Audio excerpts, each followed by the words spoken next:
Hello everyone, welcome in. Before I change the scene, I kind of accidentally already did it a second ago because I misclicked, but before we go into the scene that I want to show, the songs we just played were Teflon, My First Trance Attempt, and Hydra Courtship by the man, the myth, the legend himself, Ray Kerfoot.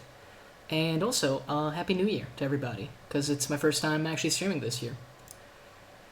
Allow me to go over to this screen. So you can't, well, you see me, but you don't see my face. Now, I could mess around with that, but it was very precarious setting up my webcam like this, so I'm just not gonna bother with it. I'm hoping that you can hear me all right, though. So that would be a plus.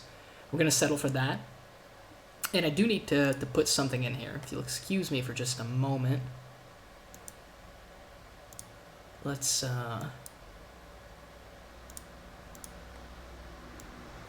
put this right there, I guess. Okay. Okie dokie. I'll leave this open. I need to press enter on this thing. Give me a second. There's a lot of just random garbage going on right here, so you'll have to excuse me for that one. And I will also put on a little bit of music. Now I'll probably have to mess around with the sound a little bit. Yeah, little bit. I think that's probably okay. Like, you can hear it in the background, hopefully.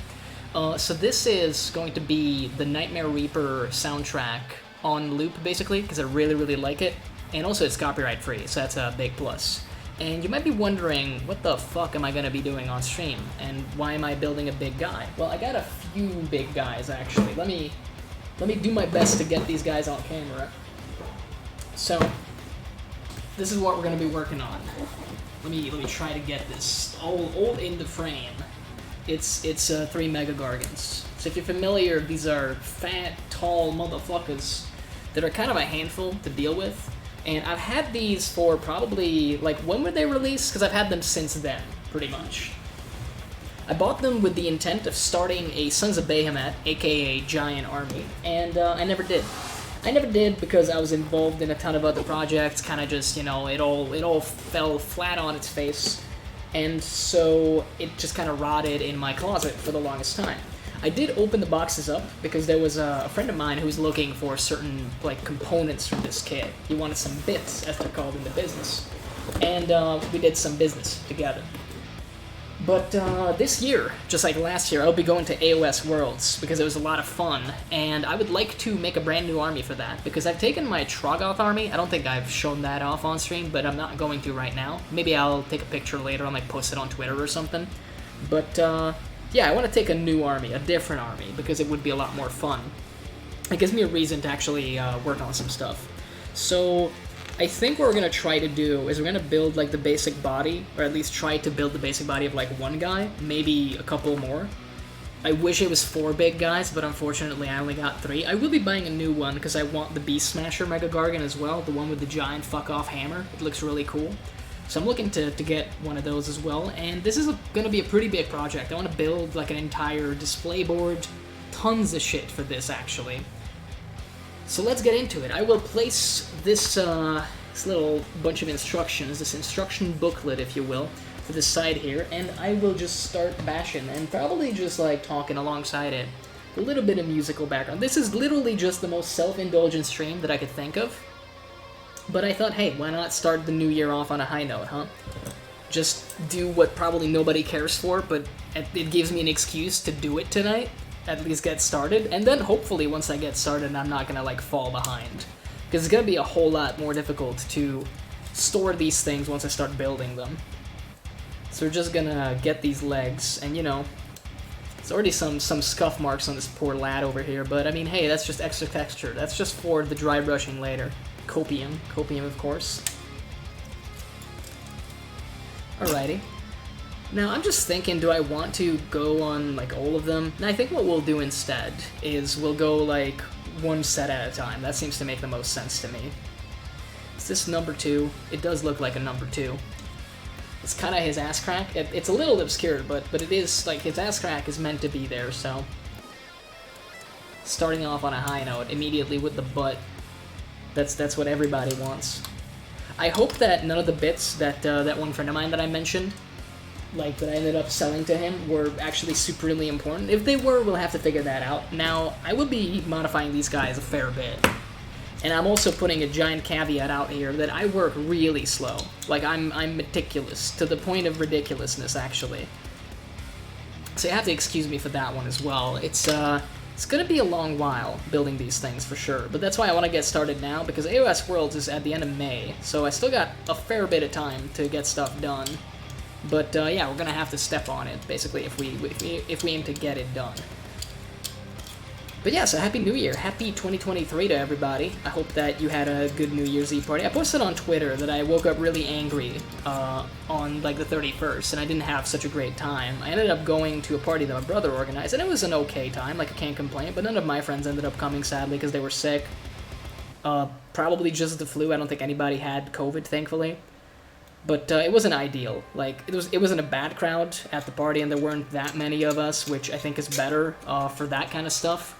But I didn't enjoy myself that much, and I kind of knew that I wouldn't, because again, I kind of woke up in like a sour mood for some reason. I guess maybe I didn't get like good enough sleep, I'm not sure.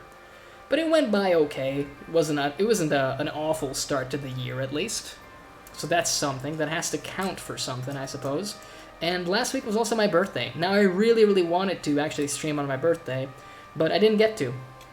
I kind of didn't plan the stream in advance. I think that's my mistake. I didn't make a schedule. I didn't say, like, yo, the evening of my birthday, I'm streaming until midnight. You know, Phil's birthday, man, we're gonna have fun. And because I didn't do that, I ended up being invited to all sorts of stuff and visiting all sorts of people. For example, I visited my grandparents because I hadn't seen them in a year. Haha! The recurring joke that everybody says at the start of the new year. Which was actually really nice. It was fun catching up with them. They don't live particularly far away. We're talking like a couple streets. So it's within walking distance, which makes me feel really bad every time that I can't actually, well, not that I can't, that I don't visit them more often, because I'm an asshole, but that's besides the point.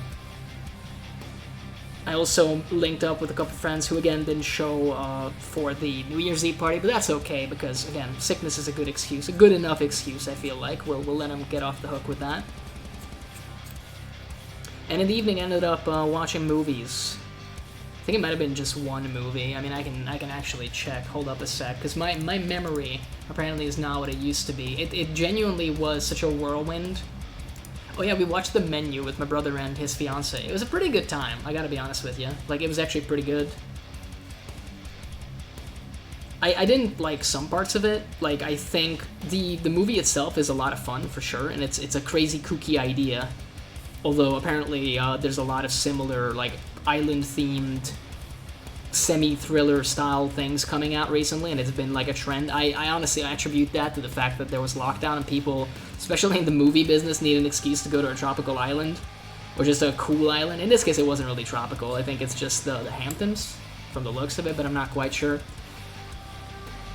I feel like some of the stuff that the movie was going for could have been more easily achieved if some of the script had been written differently. But I mean, hey, it worked. It stood up, and I had a fun time with it. Like, I definitely don't regret spending that time watching it.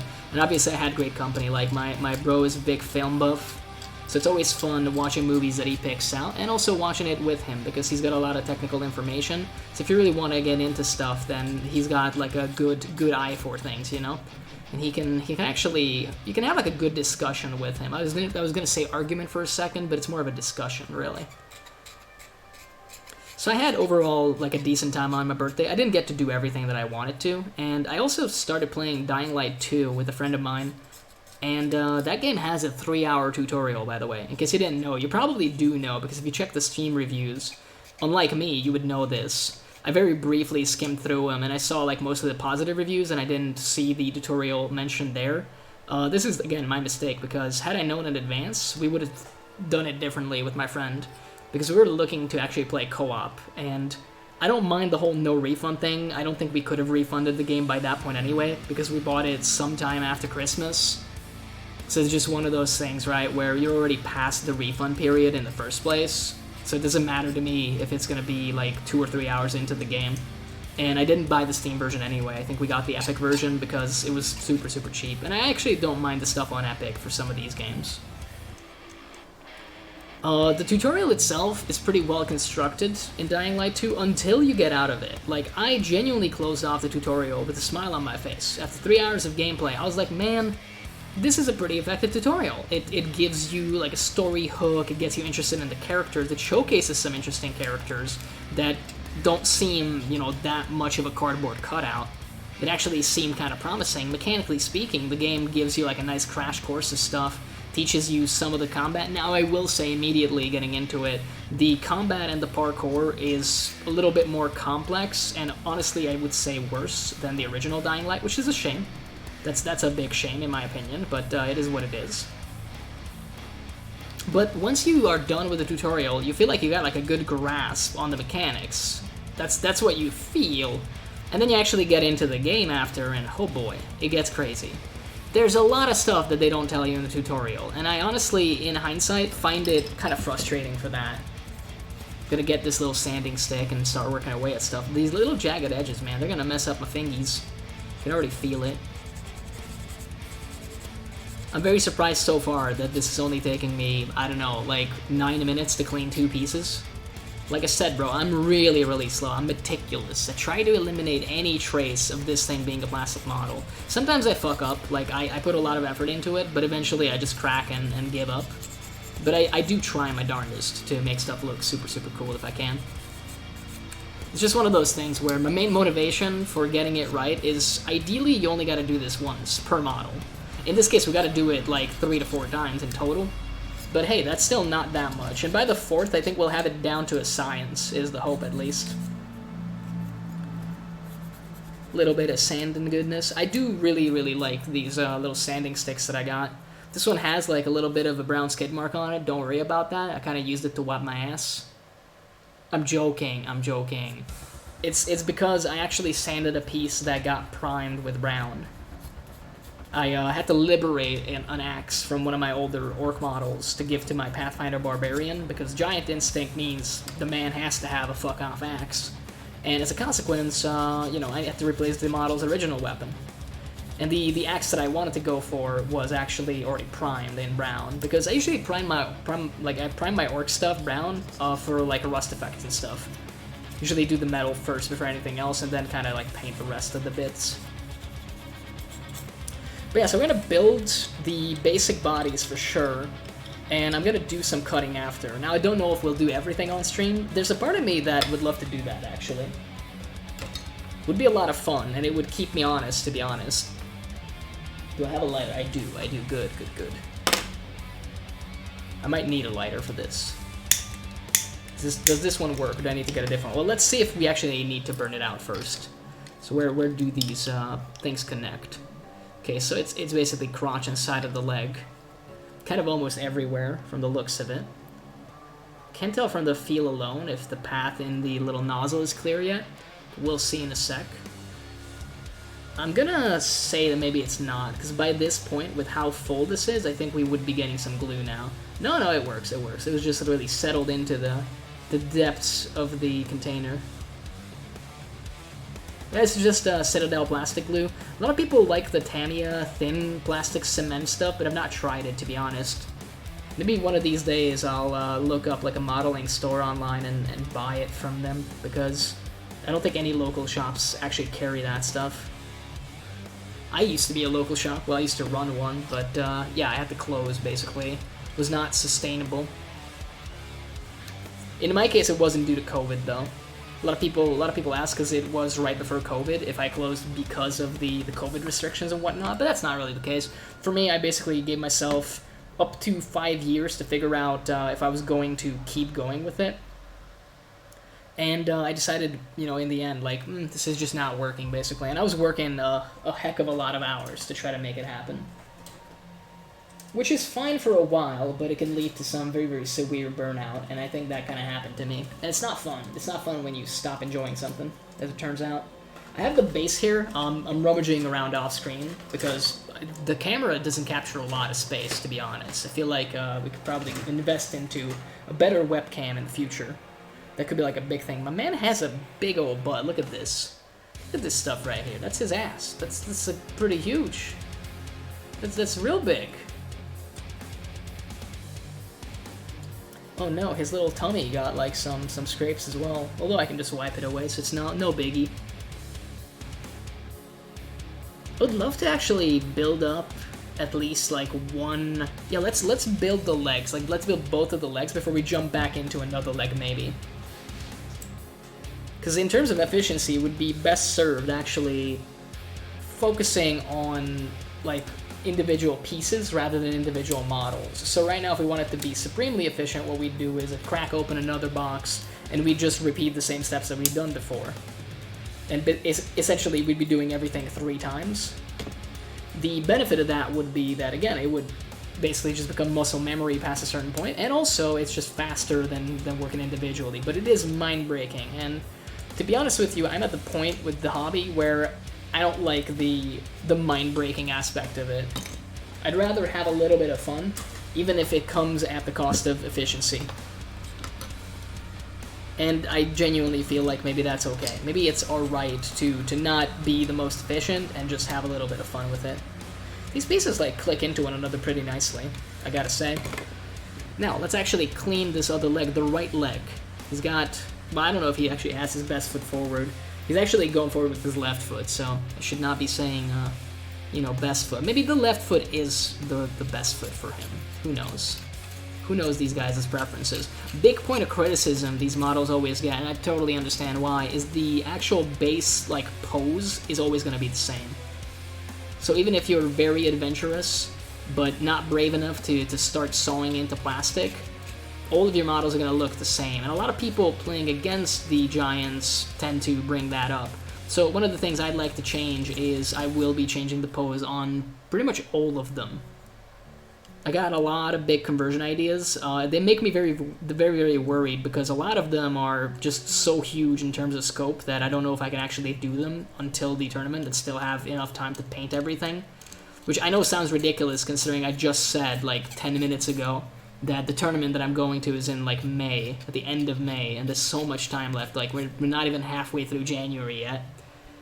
But, hey man, like I said, I work slow, and also you gotta keep in mind that these things are complex. Like, if we're gonna slice these legs, we're gonna have to glue them back together, use some modeling putty to actually build the joints back.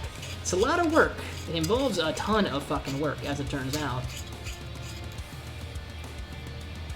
But I don't really mind. I just wanna make stuff look the coolest it can be. That's what we're aiming for. And I would like to also paint it pretty well. Like, I'm not the greatest painter in the world, by far, but I got like a pretty flashy style overall that usually at least attracts people's eyes and has people going like, oh man, that looks super cool. Even if deep down inside I'm like, bro, like, you're so wrong. It's barely average at best. It's pretty big gaps on some parts here though. That is kind of bothering me. But there are some fixes to that, but we're gonna have to wait with doing that, because the method I like to use for gap filling, and there's a lot of stuff that's better for it than what I'm using, I really tend to like PVA mixed with a little bit of water. So just wood glue, essentially, like a mixture of wood glue and water. Dries pretty fast, it's overall like pretty good. The problem with it is obviously like water reactivates the solution. Pure water, essentially, and if we're going to be green stuffing this thing, then the issue that we're going to run into is we're going to need to keep our hands and tools wet. And yes, I know what I just said, to be able to actually sculpt the green stuff, essentially. The modeling putty, the 2-part epoxy, the stuff that you use to build the other stuff. So you ideally don't want to have PVA, like a mixture of PVA and water on a model if you're still going to be touching it with like wet fingers and stuff, because it's just going to make a mess of it, pretty much.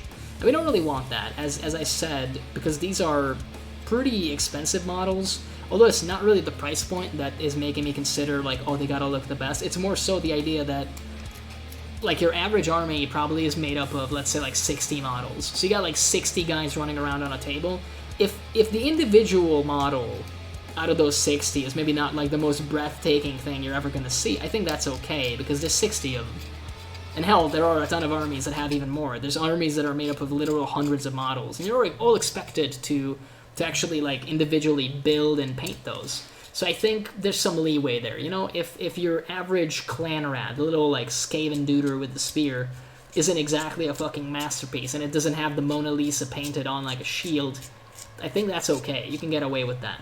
But when your army is going to be made up of 4 giant guys, I think maybe we should, you know, shoot for the moon, basically, and hope that we land in the stars in the event that we miss. That's my logic, at least, because I don't want these guys to look like ass, you know? There's going to be like 4 of them, and they're pretty fuck huge, so I feel like if they look like ass, it's very easy to spot that they look like ass. Again, the click is very satisfying. They built the little attachment points very, very well. I've heard good things about this kit, like from a building perspective. A lot of people, like I said, complain about the lack of posability, and I get it, but the compromise is that this way at least you have like a good base pose. The alternative option would have been to make a model that is very, very customizable in terms of posing, but as a consequence, if you don't do any like work after, it looks kind of ass. So you win some, you lose some. You can't have it all, I think, is what it comes down to. And I mean, hey, if you're brave enough, which we're gonna attempt to be later on, you just slice the model apart and build it however you want anyway. Because we will be changing the position of a lot of limbs on pretty much every single model. So the plan that I have for one of them, for example, is the Beast Smasher that I'll be getting later is gonna be doing like a Tusken Raider style pose, is what I have in mind right now. He's going to be lifting the hammer in both hands above his head. And I'm also looking to still purchase like some kind of big monstrosity and add it to his base to make it look like he's killed something. Not really done that, so I'm taking that as an excuse to pretty much like do that, because it sounds fun. It sounds like a lot of fun. And now, come on, glue a little bit. Okay, so I mean, after this, we actually got to put on the butt, the best part of the model, clearly. But yeah, so we'll have Tusken Raider Beast Smasher Man. We'll have another duder that actually is gonna have a ship built around him, and I would like to change his pose as well. The thing I have in mind for him is kind of like a sprinting pose. Make him look like he's just running around, being really happy that he's an actual walking battleship. Sounds like a lot of fun to me. That one's probably going to be one of the most difficult ones to pull off properly. Not just because of the pose, but because the ship that I have in mind is truly massive. It's one of those things where I bought the other kit that I want to use with it, and I kind of didn't consider just how much of a size difference there would be. Like, turns out even next to a giant, a ship is still pretty massive, because it's supposed to hold, like, a good number of people, right? But yeah, we'll see. We'll see what we can do.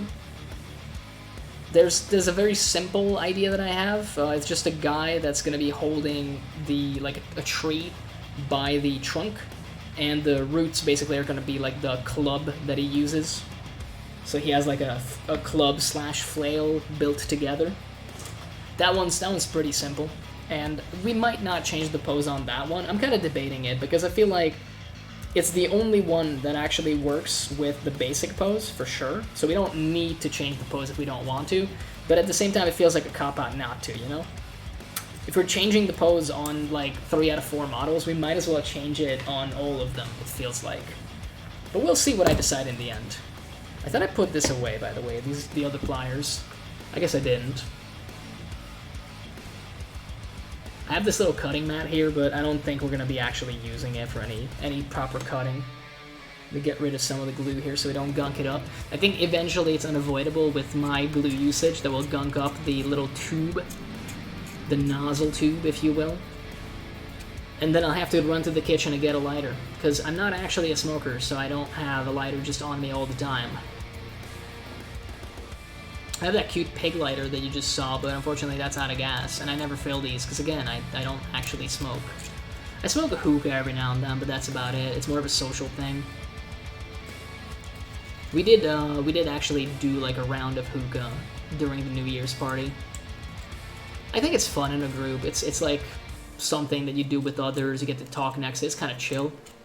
I don't mind it for that, but regular cigarettes, I don't really see the appeal. Plus, they're really fucking expensive, and I already got, like, a lot of stuff that I'm wasting my money on, such as these models, man. Like, who's got enough resources, enough financial stability to do both? Are you crazy? Just gonna clean some parts of the butt. You gotta keep your butt clean. That's the rule. It's a simple rule, but not everybody adheres to it. But yeah, I was considering what other super self-indulgent thing I could do, but this took the cake. This is literally like stuff that I don't think anybody cares about, and it's not particularly interesting content. But hey, who cares? I'm still very much in the process of trying to figure out what I actually would like to do with this channel, and I couldn't tell you yet. But hey, maybe we'll figure it out eventually. Thankfully, I'm not in a hurry to do that. Like, there's no reason I need to be. Right now, at least, it feels like. So some of the gaps do get hidden. Like, there's a central little thing here, kind of right at his crotch, that will be hidden completely, actually, because once we put on the base, there's not going to be any way to see that. So that's kind of nice. Again, I've heard the legends that this model is actually built kind of smartly. A lot of the stuff about it is fairly logical and built in such a way to actually be fun to interact with, and it seems to hold up so far. So we're gonna glue on the butt, and then we gotta do like a couple straps. Now the straps are something that I'm worried about because I remember having to clip off a few of those. So maybe with this guy we're gonna be okay, but remains to be seen. And if I ended up selling the bits that I need, then that's just going to go on a laundry list of stuff that we'll need to do. In addition to rebuilding some of the poses, we're going to have to work and actually like build those parts back up, basically, with green stuff, most likely. Can't tell if that's supposed to be 2 bits or not. Like 2 separate bits, because here it's pretty obvious. There's like a little... It's basically 2 pieces of cloth sewn together. But here I'm not super certain that it is. I guess you could paint it like that and get away with it, but we'll probably build those into one another. At least on like the flat area over here. Don't know like how much it shows up. Can't really see it on camera, but there's like a pretty sizable, I'd say like 1.5mm gap there. Okay, I mean, hey, this was good progress so far. Let's see. So now we gotta find these little thingies. We already found one of them. Where's number 13? It's number 19. I'm looking for 13. Give me the 13. That's 18. That's not it. Okay, we got both of them. We apparently did not slice these off previously. I'm pretty sure the legs are the same for everybody. And I mean, we can, yeah, follow step 1 for all variants. You see, it's almost like these instruction booklets tell you what you need to do. If only there was an instruction booklet for life, man. I feel like so many people, including myself, would be doing much, much better at it. But maybe that's part of the charm. Maybe it's like Dark Souls games, you know? You're supposed to go in blind. And I guess everybody does in life. You ever think about that? That life is just a FromSoft game where there's no option to spoil yourself? Man, truly philosophical. So these bits are always rough because I don't even know if you can see it like on camera, but there's just a tiny bit of rope. Yeah, you can kind of see it there. There's a tiny bit of rope holding 2 separate pieces of plastic together, and they got a ton of like tiny mold lines and stuff that we gotta get rid of. And if you hold it wrong and you put a lot of force on it, it's definitely going to snap. There's no way it doesn't. So we very carefully have to figure out where the hell we're going to have to hold this thing while we slice away at these little gates, essentially, that attached it to the sprue. And hey, things have to get cast on a sprue somehow, so these are annoying, but this is the price we pay, I suppose. And other than that, it's a very detailed little piece. It is also just a bunch of rags tied around a man's ankle, so, I mean, I can't really... Look, all I'm gonna say is maybe it doesn't have to be this detailed. That's all I'll say. Alrighty. I mean... I feel like that's about as good as it's gonna get right now. Let's get the other one. This is a little better. It's also just a piece of rope, but it's a much chunkier bunch of cloth, so... I'm not as worried about breaking this one. He said before he broke it. Wouldn't that be funny? That would make for a funny bit. A funny clip, even. Would also be a bit, but yeah, it'd be a funny clip. Do you guys have any like clips that you go back to? Maybe not just on Twitch, but just like anywhere, you know, like a part of a movie that you really like, and you just go back randomly to watch it. For me, one of those things, and I rarely watch German anymore, even though I know he's great. It's just like, he doesn't stream at a time that's usually like super great for me. And I don't really take the time to watch VODs anymore. I used to be more active with the VODs for a lot of creators that I followed, but I don't really like do that anymore. I guess my priorities shifted. But either way, there's an old, super old clip. And I think it got, like, I usually, like, search for it on YouTube, actually. I don't even think that it's on, like, Twitch, unless it would be too long, actually, now that I'm thinking about it. But I'm pretty sure he's playing Layers of Fear. And there's a segment where you're going through, like, a weird kind of PT-style corridor, as you do, obviously. It's a horror game. It's supposed to be a scary game, so they put the PT corridor in there because you got to, right? Like, you can't have a horror game without it. And pretty much what happens is, there's just a segment there where, like, a kid runs into a wall, and it's supposed to be terrifying because you're a parent and you're looking for your child, right? But it kind of falls flat on his face, actually, as it turns out. So apparently this is supposed to go, like, here. Oh no, are you telling me that there's more that will go on here? Oh yeah, there is. Oh no, the straps are made up of 2 parts? You're insane. Nobody likes that. Although they did make it so that you can attach this, like, relatively easily. I say relatively because I was trying figuring it out, and it kind of didn't work there for a second. Part of me is reluctant to put this on, but thankfully we're working with plastic glue, so we can, like, move it around later, but we will have to work a little bit faster, because if it actually cures completely, it's going to be annoying. Again, please tell me that I still got juice in here, and it also didn't get gunked up. Come on, work with me, glue. Work with me. Is it lighter time? Did we reach the lighter point at 40 minutes into the stream? I can't tell yet. I can't tell yet. Maybe no. I think we're good. I think we're good. Disregard. No need for lighter. Professional, big guy builder at work apparently.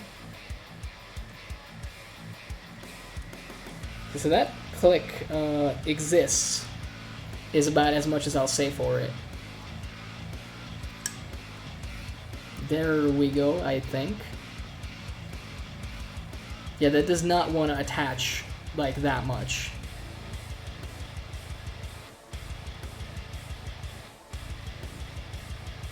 Okay, it's a little precarious, but I guess it works. What about the other one? I kind of see it. Jesus Christ, that little rope is going to be the death of me. It's hard to even hold this thing. I feel like I'm going to break this thing. So this is the bit I think that's going to attach here. It's got like a little rectangular connector piece. That's the official name, by the way. Really? That's supposed to go like that? Because that does not look good. Maybe it's already warped a little bit. I think in this case we'll wait, as dumb as it sounds, and slice the other bits off. So it's 12 and 10 that we're looking for right now. Already got the 12. Oh, Jesus Christ, that's even worse. It's another segmented ropey cloth bit. I'm scared to even clip it off. Alright, I mean, it lives through the clipping phase. We'll have to see if it survives after. That's for the right leg, if I can keep it in mind. And the other one we found a second ago. But it's escaping me right now. I'm seeing a lot of 19s, I'm seeing a lot of other things. Oh no, this is also a ropey bit. So these are not going to be as much fun. These are not so chunky pieces. Slow progress, gotta pay attention not to break everything. Annoying. It's almost like an actual model kit piece. Imagine having that in your giant, dude. Why can't my giant just be covered in plate armor? Answer this, please. Remove the glue a little bit. Don't trust it right there. Felt like I was gonna knock it over. A lot of people do that as like a conversion on these guys. Just stick a bunch of shields and metal bits. Well, stuff that looks like metal bits on them. It's not bad, but I kind of feel like it's a cop-out. Like you're just gluing shit to shit, you know? I know a lot of folks don't enjoy the conversion elitism, you know, when you're like, oh, actually, my idea is much better because it involves... But it's kind of true, though. Like, just taking a model and gluing a bunch of random fucking objects to it isn't exactly art, if you will. It's not particularly involved, in my opinion. You can definitely do a lot better and a lot more. But it is whatever. I mean, hey, at the end of the day, the beauty of these things is the fact that it's yours. You get to do whatever you desire with them. So if all you gotta do, well, all you want to do, rather, is just glue a bunch of shields to your giant dude, then hey, it's your giant dude. He's allowed to have those shields. Man, I'm surprised I didn't break this with, like, my elbow or something. It was in a very, very bad spot. Maybe I did kind of lean on it and it lived, so maybe it is tougher than it looks. I'm not gonna risk it though, let me tell you. Again, finding those holding positions and slicing these gates off is annoying. I have heard that the latest set of clippers that GW has put out is supposed to be really good for this stuff. Very, very precise, doesn't leave as big of a gate. I'm still using the old ones because these ones are so busted, the spring in them is gone. It's all manual motion at this point. And I'm only keeping it because I'm stubborn. It's a bad set of clippers. Most of my tools have seen better days, let's put it that way. And yes, I know what I said. We don't do phrasing here. At least the knife holds up relatively well. It's also an old scalpel, I think 2 or 3 generations behind the current GW stuff. I ended up buying a lot of their tools at a certain point, and some of it is real good, some of it not so much. It's a mixed bag, essentially, but because of the price point, I would generally recommend getting anything else, to be honest, because it's definitely overpriced for what it is. Maybe the new clippers are different. Again, I've heard some really, really good stuff where people are like, oh my god, it's the fucking best, but I've not tried them. Okay, I think I see where this is going to connect here. It looks so weird, though. Again, it feels like this has been worked already. Maybe it'll connect once we fix it all up, but I don't have high hopes for it just yet, let me tell you. It's just kind of weird, like... doesn't even make sense. Yeah, that does not look like it would touch. This is, yeah, that's weird. Okay, maybe we'll figure that out in a second. Let me take a look-see on this other one. This is, I think, this small little piece here. The glue is settled a little bit, but it's still very mobile, which is annoying. Yeah, this is not it. Like, that's not the piece. And this part of this kit so far is annoying, let me tell you. I keep picking up the wrong piece as well, which is not helping at all, but also literally none of these connect is another semi-problematic aspect where it's like, so I think this is supposed to go on this side, which does not make any sense, to be honest with you, but hey. Okay, that actually lines up though, so we can maybe glue that. We can glue that. Maybe the back piece that we attached isn't the right piece? That could be a thing. If they messed up the instructions and I missed it, I'm gonna be hugely annoyed, by the way. So I think I dropped this piece, and I wonder where it went, because I heard like the faintest, and I do mean the faintest little drop. Let me take my headset off and try to find it. Where did you go? Where did you go, buddy? My floor is so clean. It should be fairly easy to find this. The worst part about this is always moving your like office chair, because then you'll hear a crack, and the thing is just gone, right? So I'd rather lift it. I don't think it's still on like my jeans or something. Would be very surprised.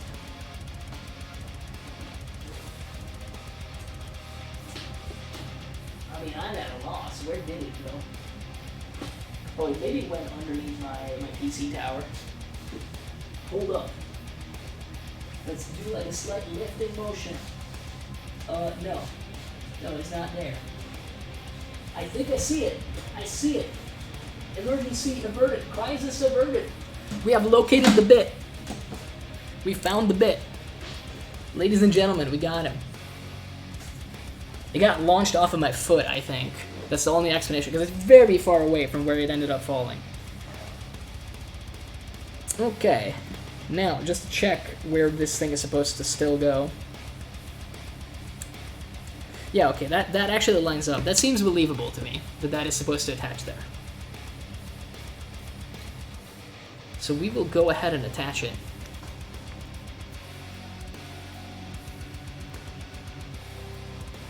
Alrighty, our glue is still working. It's cooperating with us right now.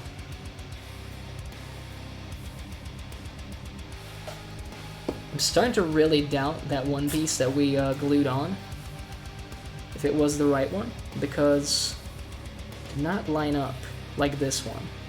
Like, this actually attaches to the leg. Feels very deliberate, feels like it belongs, you know? So this isn't the piece there. Is this maybe the piece?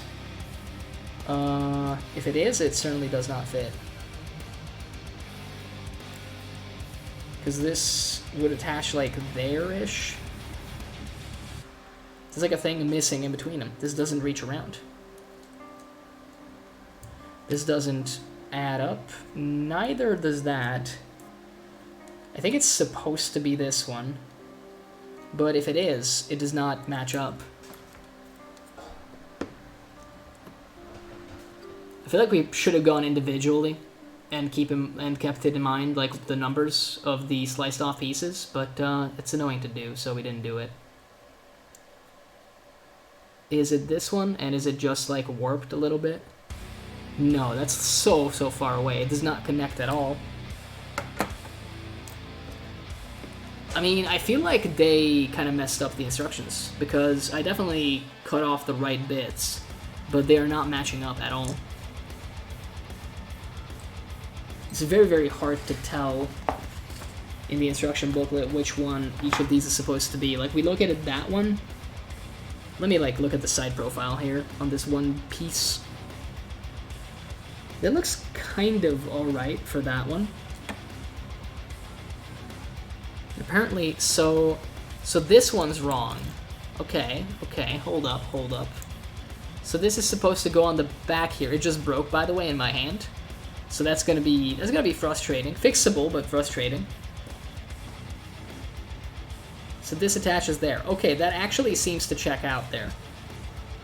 Alrighty. So we can glue this piece. The best part is we're probably gonna have this dilemma 2 more times. Maybe not tonight, but later on in the second, so. I wish my glue would cooperate with me more. Half the time I buy new glue just because it's not fast enough, man. Like the motion of getting it on the model. Well, I guess the breakage isn't the worst thing that could have happened.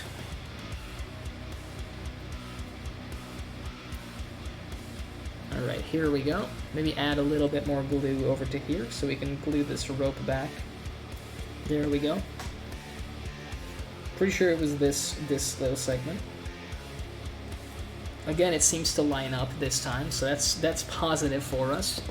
And looking at this right now, this segment is supposed to go here. Okay, so I think the big lesson is complain less and dry fit more. That seems to be the one. I'll just get like a nice little bit of glue here, and then we'll do some little gap filling with the glue. I also want to attach the pieces to one another, if I can, so that later on, stuff is going to hold up a little bit better.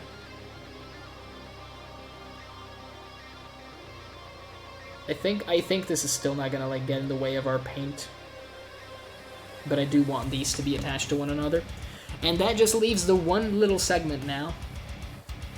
The little segment that could, if you will. I'm surprised this one wasn't the one to break, to be honest with you, because it is the most breaky looking. It's very fragile. I'm just gonna liberally get the glue over here on like his whole ankle essentially. Nearly broke it right there, just as a heads up. But we didn't in the end, so Maybe there is a god after all, and he's looking down on us. This one is definitely warped, like, very badly. Now, in my defense, I did, well, no, I guess in GW's defense, we did open this box up, like, once before. So there's a chance that it wasn't damaged, you know, during packaging, but rather after. And also we did just have, like, a minor breakage, so that could also explain any issues that we run into. And that's going to be another reason why I'm about to add a bunch of glue over to here.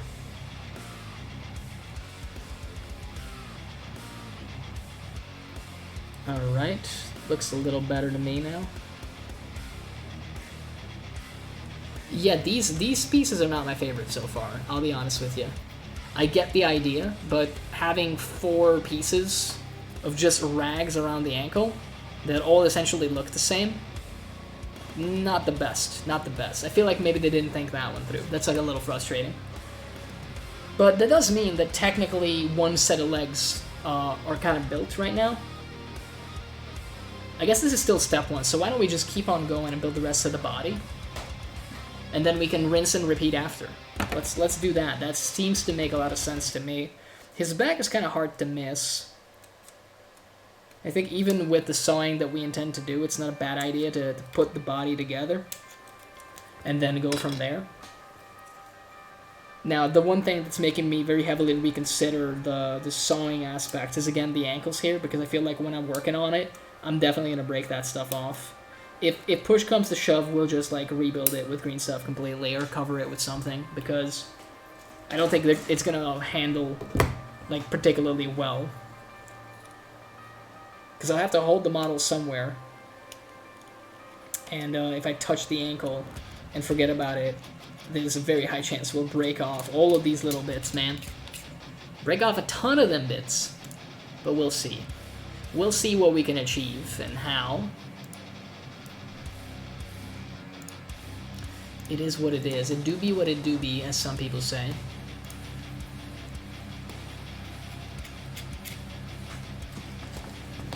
Alrighty. Just checking the instruction booklet here. So I guess we also put on the legs. Just well, not the legs, the feet. But the feet are actually separate. I was gonna say, because I remember that one of the variants has like sandals on and the others don't. And that's okay. That's okay. I haven't decided yet if we're gonna use the sandal feet or not. We'll have to take a look at them, because I think as cool as the leather sandals look, there's a part of me that's kind of worried that it's going to be harder to pose those than the regular feet, but we'll see. I guess ideally we should just decide like which one we're going to be building, but right now I'm looking to just build like three giant bodies, and that's it. You could say bodies, bodies, bodies, and I mean, hey, eventually you'll be right, because eventually we'll hopefully have 3. And then a 4th later on. Plus like a dragon or some shit that he's stomping on. Still need to decide what model is going to be the prey for the Beast Smasher. I haven't really thought about it. Very much considering like a Star Drake, but the problem with the Star Drake is the coolest parts of it are the wings, but it's not going to show up well on like a dead body. And in fact, the shape of the wings is kind of like annoying to begin with. So I don't really know. Plus, I don't have that much real estate to work with. Like, we got like a 13 centimeter circular base, something like this that I'm showing here. And I could get the actual like base from the box, but it's at the bottom. So I'm thinking maybe like an older dragon kit, something from the old Warhammer Fantasy Battle days would be more ideal, because the scale used to be a little bit smaller. So it will still read as like a giant monster, even though it's going to be smaller than the guy on top. But it would actually fit on the base, which is not like a bad thing, to be honest. Let's also sand like these little things down. A little bit of sanding never hurt nobody. Mr. Sandman, clean my plastic. I don't know how we could change the rest of the lyrics. Maybe you shouldn't have gone for it if I'm not ready to go the whole way, but hey. You miss 100% of the shots you don't take. Some people really dislike the theme of the giants, and I can't say that I blame them, because it is essentially dad bods the army, but like I don't think it shows up on camera. But this like belly, for example, has like a lot of great texture on it, so it's actually like painting wise going to be really cool to just work with it, because you can actually do the more modern style of, you know, base coat, shade, and then dry brush, for example. And that's not like something to be trifled with. It's really good if you can paint something fast and effectively, if the model lends itself to it. I like to say that it's a grateful model, you know, when you put paint on it, and it very smoothly goes over, because it's got a ton of like little detail like this. So I'm interested to see what it's going to be like working on these lads, for sure. But it's still a long ways away, not just because we're currently only building the first, but more so, like I mentioned, there's a lot of stuff that I would like to do with these models. It's kind of the main thing that was keeping me from jumping in on them earlier, to be completely honest with you. Just like cleaning the nozzle here a little bit from the glue that's on top of it. The little pudding skin, if you will. Let's see if it's going to cooperate. But yeah, I will say that sometimes if you have like a big, ambitious project in mind, it can be very daunting to get started on it. And I think in my case, that was like a big problem. I decided very early on, when there were only 3 Mega Gargant versions, that I would make each of them very different, do like some repositioning of the various limbs, and the main ideas have stayed the same, essentially, for all of them. I've only just added like another dude to the mix. Kind of happy that I waited so that all of them can be different, instead of having like 2 Kraken ears or something. It's not bad, I guess, but still, I would prefer to have like more variety, I suppose. So we'll do a little bit of sanding on that, and then in the meantime we'll get the back, so like the chest and the back. And I'm having a lot more fun with this now, because turns out these are chunky bits, and chunky bits are fun to work on. You think the same guy made this kit as the original Giant? Could probably look up, because I think I have the White Dwarf, where they do an interview with the guy that made the Giant. I'm pretty sure I downloaded it, or like saved something when these guys came out. I must have it somewhere. Here's the chestal area. The chestal area is different than the now Ale Guzzler Gargant. The good old Warhammer Giant. I have a couple of those as well, but they're not painted. I had one that was painted, and ended up ripping it apart because I was gonna add it to a different army, change it slightly. Never came to pass. So far my track record with Giants is really bad, which is kind of sad, because there used to be a really old battle report on Games Workshop's site back in the day. This is in like, I want to say 2008, probably. They used to have a lot of like various articles on their website, hobbies, you know, like tutorials and stuff like that, but also just some random battle reports, and not like the video kind, but the picture battle reports. I still actually make those, and I think a lot of that is inspired by, you know, browsing the old Games Workshop site. Unfortunately, nowadays it's just a storefront, essentially, which makes sense in terms of efficiency. Like, you know, you want to sell your goods, and there's Warhammer community for everything else. So I get that they separated it, but still, I kind of miss the old days, as you do, for nostalgia purposes, more than likely.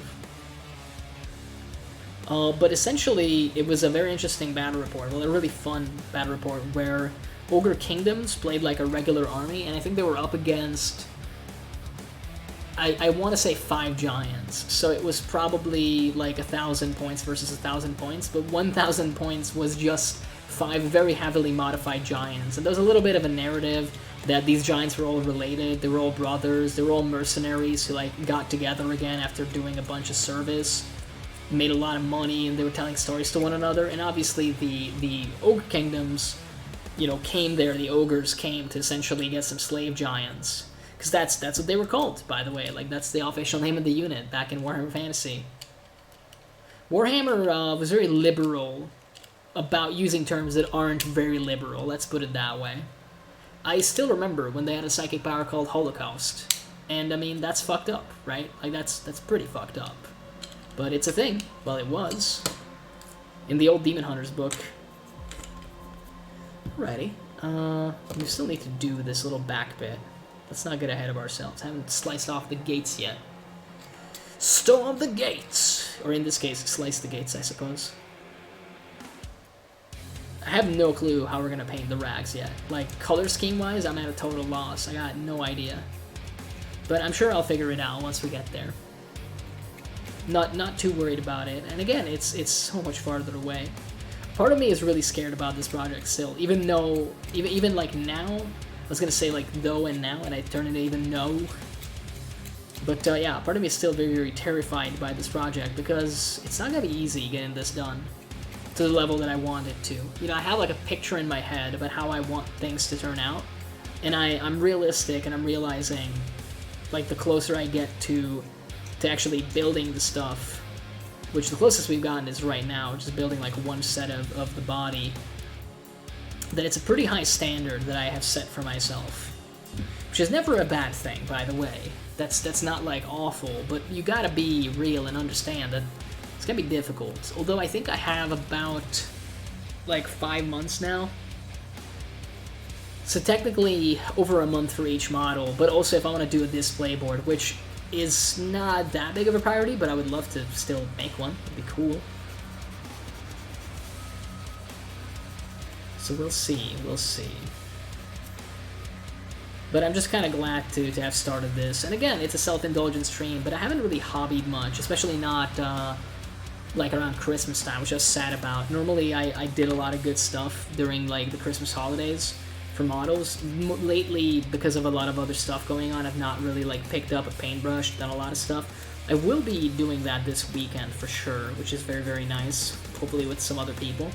So it's gonna be a fun time, and I'd like to get back into it. And I mean, we'll see if I can fuse it together with streaming. Ideally, we do, but I think I kind of right now, maybe I can do hobby streams, but it's just gonna be hobbying, basically, which is okay. There's nothing wrong with it. I think I would have a long way to go before we would do anything else. And this isn't exactly high-impact stuff, either way. But hey, maybe that's alright. Maybe that's alright to start this year on a chill note. What do you say? So these will be kind of like glued together more on the body itself, I assume, because of the connection points. Yeah, seems to be the case. Alright, I won't muck around with it, like, in that regard, then. We will glue the body on top in a second, but I would like to do a tiny bit of sanding on the side. Because, yeah, there's a big old gap in the side of this man, and that's not particularly appealing to me. So we're going to try to make some of it go away. A lot of it is not going to be that visible, I know, because it's going to be bits that you can place on his belly, essentially. And he's going to run around with like some ropes and almost cable-looking stuff, but I'd like to do my best here to mask the fact that it is a plastic toy soldier man, you know? The son of a toy soldier man. And at least it was a pretty close fit. Like, it doesn't require a lot of sanding to bring them closer together. These are the bits. Yo, welcome in, Ren. These are the sections of building a model that make it so big boy makes big boy. Yeah, something like it. We're building a Mega Gargant. Well, one of the 3 that I have. But I waste a lot of time actually building, you know, models like this and trying to smooth out all these little transitions that generally don't really matter. But the copium that we're huffing is because it's such a large model, it would be so visible if we just left it the way it was. And we'll still have to do some gap filling after, like some gap fill medium, but right now the plastic dust is doing a good job of essentially getting these like segments together. I don't even know if it shows up on the camera. Let me check real quick. Maybe it will focus. I'm kind of stricken by the delay. I have to move it lower. I keep forgetting that my camera is significantly lower than it normally is. Yeah, you can kind of see it though, that it's like 2 separate pieces still. Yeah, you can definitely tell. Again, we'll probably need some gap filling medium for that, but we'll probably do that after we figure out the final poses.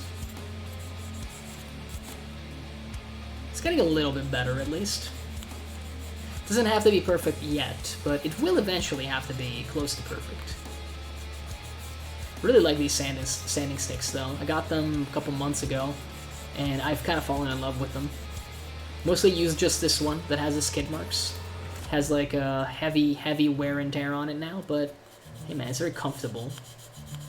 I also have some other like nail files / modeling files essentially that I like to use. I'm a big fan of filing things apparently.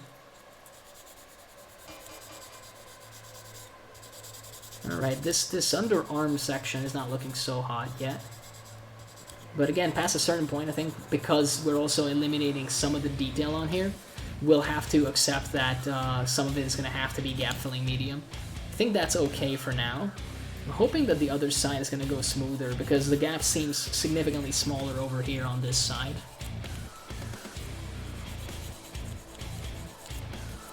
Yeah, I think we're going to be Gucci with this. But how you doing, Ren? What are you up to? You also doing some hobby stuff? Or are you chilling out in some different way? Oh, in other news, actually, I recently got to tier 85, in fact. Not just 80, but 85 on Overwatch 2 in the second season. So I have officially called it quits for this season. And to be honest, I've said like a laundry list of issues about Overwatch 2, and I don't know if any of them truly hold up, because at the end of the day, they're just like my opinion, man, as it often is. But I will absolutely say that I just don't have fun with the game. I gave it an honest attempt. Like last night, I got the level up, basically. I got the tier that I wanted to, that I was like gunning for, if you will. Oh, painting an Acolyte for 40 kek. That's pretty good. That's a fun time. Gotta build up that Inquisition. But yeah, I went back.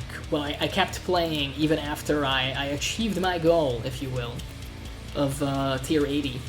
And because I was worried, you know, I thought like, oh, maybe I'm not enjoying myself because I'm focusing too much on the cosmetics, focusing too much on trying to extract the maximum amount of XP, which I wasn't really doing. I wasn't doing every single weekly objective, for example. I was doing the dailies and some of the weeklies, and that was it. I didn't stress about it too much.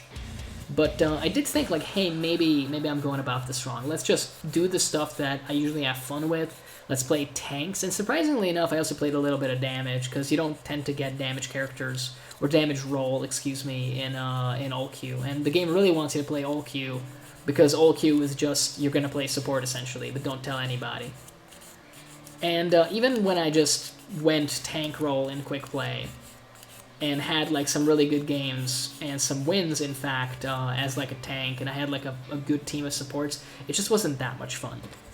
So I don't mean to complain, like I'm sure other people are having a good time with the game, and I don't want to take it away from them, but for me, it's like, I think until the end of the season, I'll keep the game installed. You know, it's not really bothering anybody on my computer, but if I do need the space, I'll probably like uninstall it eventually, and I might go back in like a couple weeks to see if my opinion changes, but right now, I wouldn't say that I hate the game, but I'm just like, I got what I wanted out of it, basically. Like, I got like a bunch of cosmetics, Blizzard got some money from me, they got a ton of my time, and I mean, I had some good moments, but I think past a certain point, you gotta be real with yourself. Like, if you're not having fun with something, then what's the point of investing more of your time into it?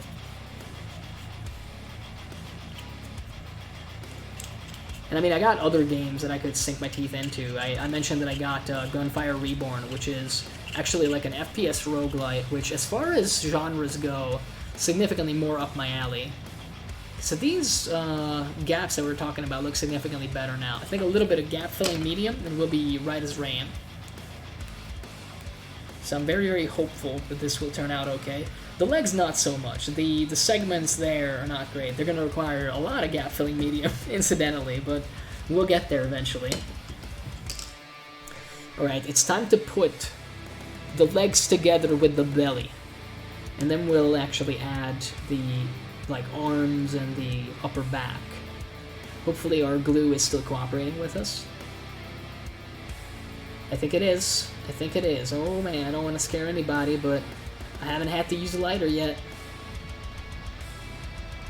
Maybe it's for the best, I don't know. Does Twitch report you for arson? Maybe I should have made like the title something like glue sniffing and burning, like glue sniffing and arson. Maybe it gets more clicks. Damn it. Well, There's always next time. We definitely need like a better webcam though. That much is for certain. This is an old one. It's I think the quality of it is not that bad, but it's just the focus like messes up all the time. I'll have to look into that, maybe get a new one. I wonder if they're still just as expensive as they were like at the start of COVID, when, you know, everybody was doing social distancing and working from home and all this other garbage. And as a consequence, the price of stuff went up. Because, you know, people saw an opportunity to make a lot of money with very little effort. Alright, we're going to use the dripping glue here to glue on the small of the back. Maybe we'll start with the other side though, because I think from the looks of it, it might, well, I guess it doesn't matter that much. I don't think there's an order related to it, but we'll try anyway. I wonder if there's going to be any gaps in this case between the two bits that will be visible once we add other stuff. Because I think the guy has some shoulder pad bits anyway. Almost regardless of which version you build, he's gonna have some shit on his shoulder, so it's very unlikely that this is gonna like show up on the final model.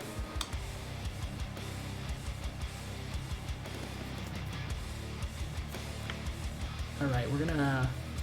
You know what? We're gonna remove this just for a second. Because I'm also gonna put a little bit of glue over here, in between the two sections, to make that gap even smaller. I think you're supposed to glue that there anyway, so it's more my mistake that I didn't do it immediately. Even if he doesn't have big like shoulder pad bits, there's gonna be very, very small gaps along the shoulders here. And they're so accessible that we will be able to just do the style of sanding that we did. So hey, that's one body right there. Look at that dad bod. Is definitely a dad bod.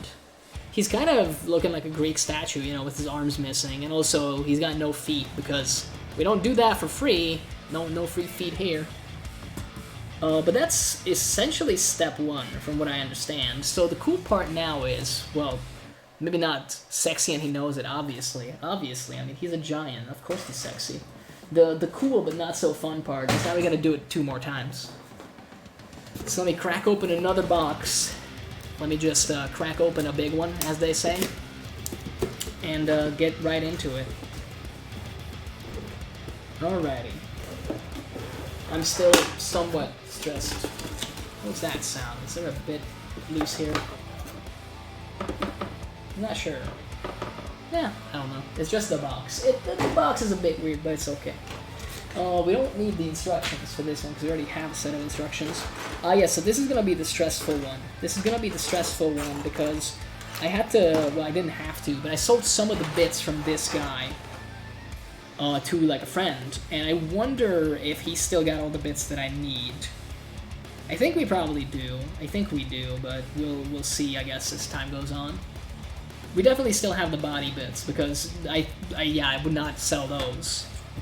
Crazy? He needs his body to live. Just like how we need our femurs to live. But yes, let us essentially roll back.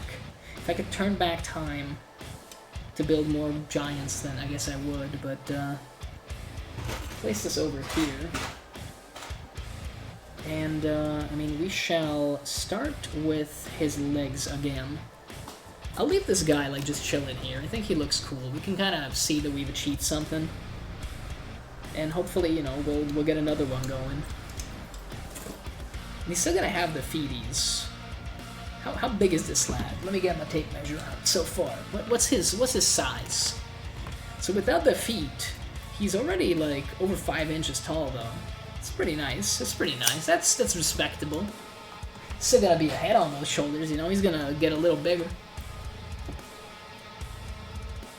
Looking forward to having these guys built, but like I said, there's a lot more cutting that is going to be involved in this, which is okay. I mean, I'm doing it to myself. I could just take the easy way out and just build them, like, out of the box.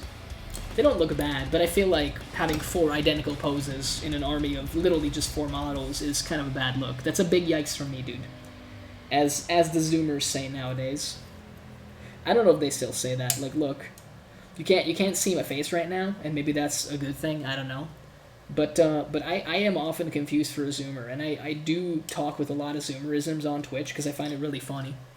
And I guess maybe it gets the Zoomer audience. It gets the people going, you know? I just really like the "he just like me for real" thing. That's a big favorite of mine. I can't ever resist using it. It might be my most sent message, right next to 3 tops the llamas.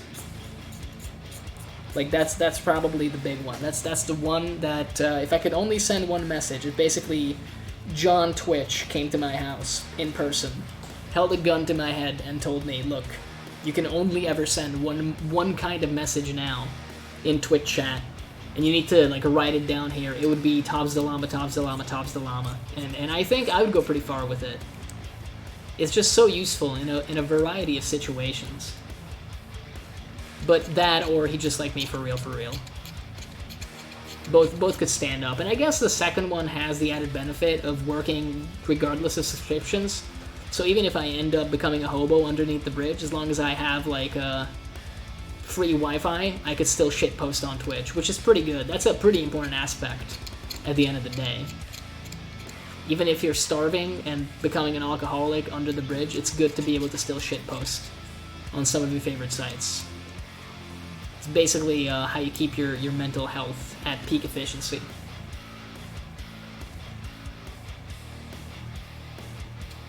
But yeah, so this is going to be the more boring aspect of building these guys, because we've already done this once, and I mean, hey, let me tell you, if God is with us tonight, then we'll also do it another time, so we'll get 3 bodies going. 3 big guys. Unfortunately not 4 big guys, but hey, that will eventually happen. We'll get a 4th. We'll get Captain General Tusken Raider with his fuck-off hammer eventually. And it's going to be glorious. I look forward to it. Still need to figure out what is going to go on that man's base. I've mentioned it before, but I'm leaning towards some kind of dragon. Dragons are cool, and they mean business, so if you put a dragon on something's base, and, you know, like in an attempt to show, like, hey, this thing killed the dragon, then you know that thing means business, right? It's just how it works. You want to show that someone's a bad motherfucker? Give him, like, a corpse of something to stand on, and be like, hey, he's a bad motherfucker, because he killed that thing. Maybe it was already dead by the time he got there, but it's pretty intimidating. Standing, I mean, I could also make him stand on, like, a bunch of dead bodies, but the whole story with the Beast Smashers is that they're, like, crazy in the head and they just want to kill monsters. They want to free the power of their god, the god of destruction. Apparently, monsters have, like, a portion of that power, or so they think. So they kill all of the monsters that they see and hope that the power that gets released, if there's any power released, will eventually, you know, coalesce into their god, Gorka Morka, which is really, really good lore, by the way. Like, Destruction has the best lore, and you can't change my mind. The tribal motifs with Destruction is the best. Sigmar can suck it. I get that the game is named after him, but no one cares.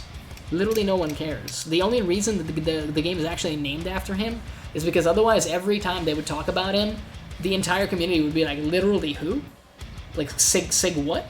Sig who? Are you crazy? It's Gorka Morka, bitch. I mean, I'm biased. I'm not, like, the biggest fan of Order in general. I got, like, 1 Order army, though.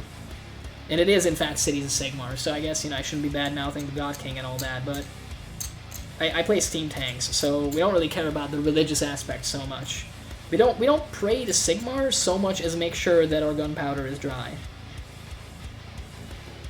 And as long as that is, you know, something that we have going for us, aka the gunpowder is dry, we don't really need to pray either. Just shoot enough cannonballs at something and it tends to die. No divine intervention needed. I might actually play with the Steam Tanks this weekend. I have like a game scheduled, but I haven't made a list yet, so still gotta decide. I was also considering doing a painting stream tonight, but I don't know if I could set it up comfortably. Therefore, this was easier, and that's why I decided to do the bashing plastic stream that you see before you right now. Because I was thinking, hey, maybe I'll like make some progress on an army that I started before, a bunch of spiders, and finally put them on the table in like parade ready style, but it's a lot of models. It's like 30 some models, and I don't think I could do that in a week, not with working like a full-time job next to it. If I could take the whole week off and just work on painting instead of like a job, oh boy, we'd get so much done. An insane amount, but unfortunately that's not well, I guess it could be an option. I do have vacation days, but I don't want to use them for this, to be honest with you. There's going to be a lot of uses for them this year, because I mentioned that we're going to be going to AOS World. I mean, that's why we're working on these things in the first place. But in September, I'm also going to Belgium for the Blink-182 concert. So I was talking about it. I checked the tickets actually on New Year's Eve. I got into a conversation with somebody about it, and I was like, yeah, man, I really want to go, but like I haven't bought the tickets yet. And then I decided, like, why the fuck am I waiting, man? They're only going to get more expensive, and eventually I'll have even fewer options. I probably already could have gotten much, much better seats, essentially, if I had reserved them in advance. Maybe save some money, but it is what it is. At least I have them now. And to be honest, it's one of those things where I think no matter where the fuck I'm going to be, it's going to be like a great, great experience finally going to one of those concerts. I've never actually been to like a big band concert. And not, you know, the musical big band, but more like a popular band of any kind. Usually I go to like more local stuff very infrequently. I did want to go to like a Tool concert a year or maybe 2 years ago when they were here in Budapest. But it kind of slipped by me, to be honest. A friend of mine and I were talking about it, and then we both forgot, and then it just kind of never came to be. Which is sad. It's particularly terrifying and sad, but hey. Hopefully Maynard still, you know, lives a little while longer, and we can maybe catch like one of their concerts live. Although I've heard mixed things about Tool live, to be honest. A lot of people say that like it's fun, but it's not maybe worth the asking price. But I can't remember exactly what they listed as like the cons, essentially. I'd be very interested to see what kind of people you'd run into at a Tool concert. Because it's definitely weird but good music, and it attracts a certain kind of individual. At least online, you know? There's some nut job Tool fans, let's put it that way. Which is totally okay. Like, hey, you can be crazy. I mean, I think I'm probably crazy. Maybe not, I'm not diagnosed, but I'm probably crazy. Crazy in some ways, for sure. Oh, man. They still got the glue flowing. I'm so happy.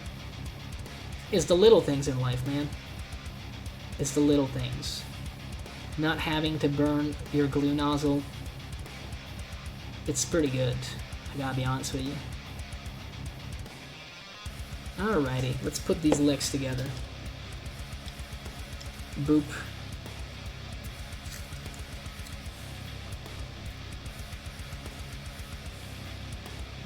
Let me check something out. I guess maybe we could... Yeah, before we put the butt on, we can do some stuff with these legs, but I'll let the glue like actually dry on them. Maybe we can make those gaps in some places a little bit less egregious. That could be pretty good for us. Alrighty, so we got other leg to go now. That's such a big screw gate over there, like, my god. It's truly massive, a couple millimeters in size. I guess it has to actually hold the piece, but you'd think that it would be smaller. It's a very, very new kit, like a couple years old at this point. It should be very technologically advanced, and yet, again, that's like a big gate. 3 to 4 millimeters in length. Pretty massive. Holds the model pretty well, though, on sprue, gotta say.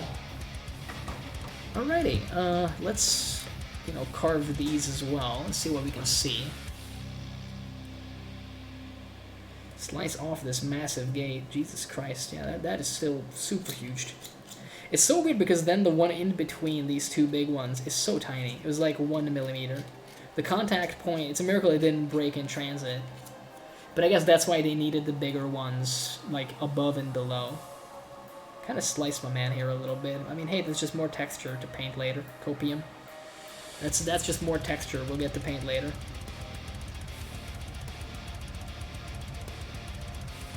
Alrighty. I feel like maybe we could have sliced this off better from this room. Hey, we'll get it right on the third one. Maybe the fourth, I don't know. We'll see, we'll see. One of them is gonna be perfect. We'll have it down to a science, pretty much. I mean, these things are the Imperial Knights of AOS. The big lads that any army can essentially bring. I mean, Knights used to be something that every army had access to, and then they kind of changed that. Now it's mostly just Chaos and Imperium. But in AOS, you can actually get a giant for every single army. And I think they kind of want you to, a little bit. But the downside is, rules-wise, that the best part of the giants, the fact that they just hold objectives like crazy, is locked into the actual faction rules, so you don't get access to those capabilities, which makes them balanced, but at the same time, I don't know why you would bring one at that point.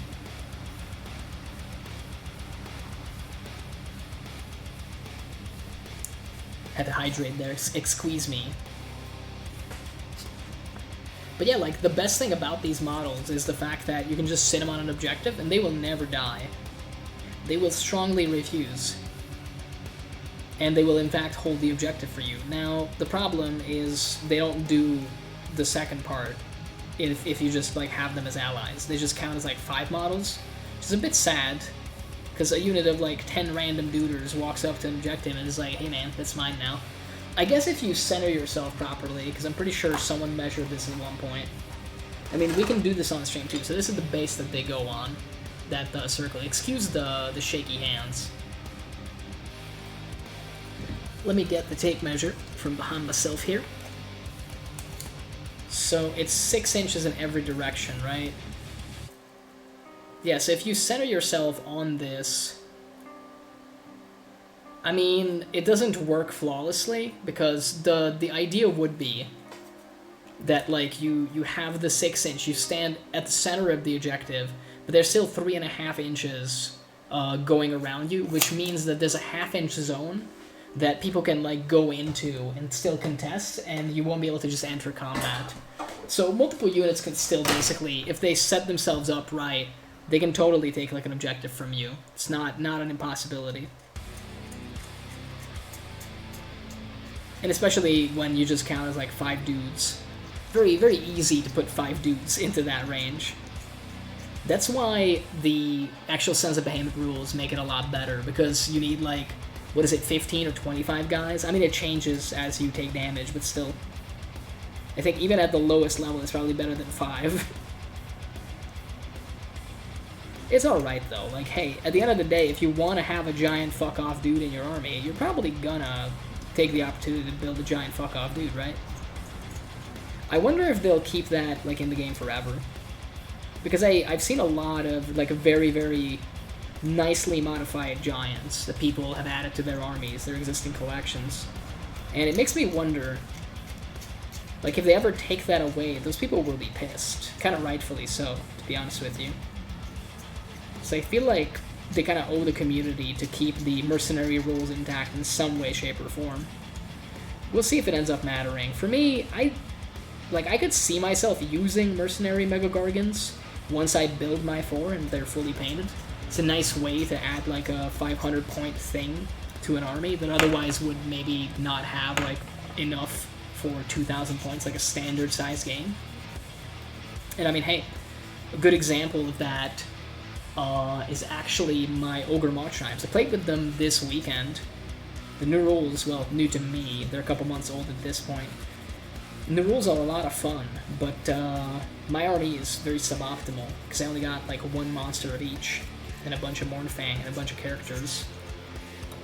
Still, with better rule knowledge, a little bit more confidence, and definitely better rolls in the second half of the game, I feel like I could have defeated my Slaves to Darkness opponent. Could have done it, could have eked out a win. It's fairly close as it was. It was 18-16 by the end. So it's not to say that we did bad. On the contrary, I think we did real good. Especially for a first showing. But yeah, ogres are a lot of fun. But in this case, for example, if I had, built the giants, and at least like had 1 painted from before, then instead of the bunch of characters and like little kitties and stuff that I brought, I would have just brought like a giant and been done with it. And it probably would have done me a lot of good, actually, to do that. But it is what it is. as you can see, we don't even have them built. So it's kind of hard to imagine bringing them to a game when they don't actually exist in the miniature format yet. For me, at least. They exist for the rest of people that have actually worked on them. But I was lazy. I spent so much money on these things when they came out, and the only reason I'm not, like, more pissed off about that is mostly because, as it turns out, they've only gotten more expensive.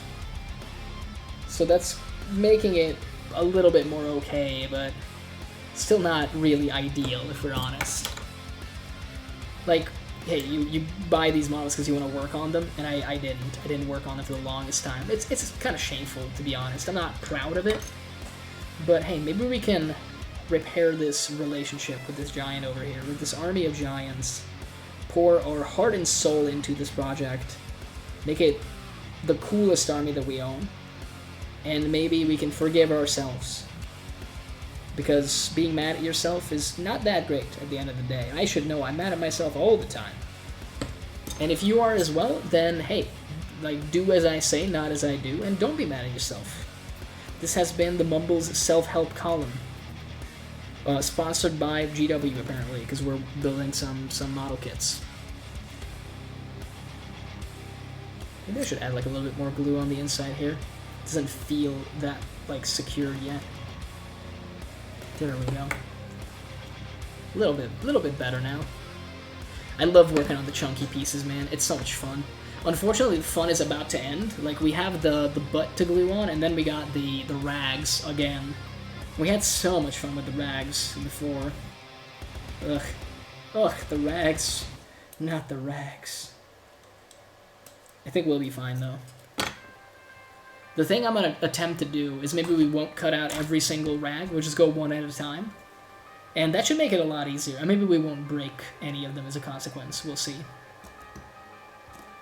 Yeah, man, dude, these things are going to look fucking cool. I'm so looking forward to it. Let's keep on going. Let's keep on keeping on. Like I said, I don't yet know. I'd love to actually make a schedule like I did before December last year, so that people have like some idea when I'm going to be going online, but I genuinely got no fucking idea, dude. That's the sad part. I have no clue how my week is going to turn out yet. I know that I'm busy on Wednesday for sure, and other than that, I got like not the slightest idea how things are going to go down. But I do want to get back into streaming for sure, because I have been missing it. Like last night, I was very much considering like going live since I was playing some Overwatch anyway. But the thing that was keeping me from it is I started at a little later. Like I started gaming a little later than I normally start stream, and I know it's not really like going to matter, but it still kind of bothered me a bit. And the other thing is, I kind of just wanted to essentially see if I'm even gonna like Overwatch pretty much anymore. And I did end up pouring like 2.5 hours into it, I think, by the end of it. Tried the, what is it, Battle for Olympus new game mode. Technically not really a new game mode, apparently in arcade. This has already existed, I just wasn't really aware because I never play arcade. It's not bad, but it feels really imbalanced, and I don't know if I care enough for the old Mercy skin to really, like, fool around with it that much. There's like a weird restriction on what heroes you can use. It's basically just the ones that have the event skins, and they do have the skins in the mode, so that's, I guess, nice. They kind of have to, because there's a separate announcer. It's actually Junker Queen as an announcer. It's not like a bad game mode, but I genuinely don't. I ran into like a Junker Queen that had like Zeus's favorite child, I think is the title. It you get it if you get 300 eliminations as Junker Queen in this mode, and I'm like, bro, like, what the fuck? You gotta understand, the first person to 20 eliminations, like, wins the battle. And I don't think this person, they were good, but they were not good enough to get, like, 20 elims every single game, right? So, like, I gotta imagine, like, that was quite the fucking grind. And that's insane to me. That's like, bro, you spent so much time on this. I guess, I mean, if you had fun, like, sure, but I didn't have that much fun with it. So I found it very difficult to imagine putting that amount of time into this game mode. But then, as I mentioned, I wasn't having fun with quick play that much either, and I didn't really go back into competitive in any meaningful way either. The one time I did try ranked. It essentially, like, we kept running into people that would leave before the battle actually began. And in competitive, unfortunately, that means that, you know, you are sent back to the main menu. And it sucks. I'm pretty sure it counts as a loss as well, so 20 of those, and you're going to basically rank down. Yeah, the ranking system is not ideal still, to put it lightly, in good old Overwatch. And I think if Blizzard were honest with themselves, then they would also say, like, hey, yeah, we need to give that a good look-see, and I hope that eventually they will. I don't know if it matters to me, because like I said, I don't know if I will be going back, and this isn't a threat or whatever, it's just, like I said, the easy way of saying it is I didn't have any, like, that much fun anymore with the game, which can happen for a myriad of reasons. In my case, I think, again, I did focus a little hard on the grind aspect of it, but even when that was gone, I didn't have to anymore, I still didn't enjoy myself significantly, which, hey, that's the time when you say, okay, I gave this, like, a fair shot, and now it's time to stop, basically. And so I did. And that's why I have not been playing it, essentially. Well, not been, I literally played it last night, less than 24 hours have passed since. But I'm claiming moral superiority, because I didn't log in and touch the game. I didn't attempt to do my dailies, and I'm not going to either. I don't really see the point. Though the titles I don't really care for, essentially. So we'll see. We'll see. I'll give it a couple more weeks to see if maybe they go in a different direction. Check on the patch notes every now and then. Because there has been a patch this year that cannot be ignored. And it wasn't all bad stuff. Although they still have not really touched one thing that I personally really dislike, which is Battle Ana. I hate running into Ana every single game, and I hate the fact that you die of a woman with a sniper rifle, and she can not only survive, but actually kill you almost regardless of role, because she can sleep you, she can stop you from being healed and deal a bunch of damage to you, and then apply damage over time, and then quick melee you, and I'm just like, bro, like, this is a grandma with a sniper rifle. Are you joking? Like, if she's caught with her pants down, she should be dead, and yet she has, like, two abilities that not exactly insta-kill you, but they certainly make it a lot more difficult to you know, succeed in taking her down. It's frustrating. But, I mean, hey, that's why she's popular, right? Because it turns out that's really good. If you can't die with the character, or at least most of the time you can't die with the character, that's a pretty big positive for the team. Because then you can reliably heal them. I need to smooth this out a little bit, but it's such a fragile little piece. You piece, as a certain other streamer would say.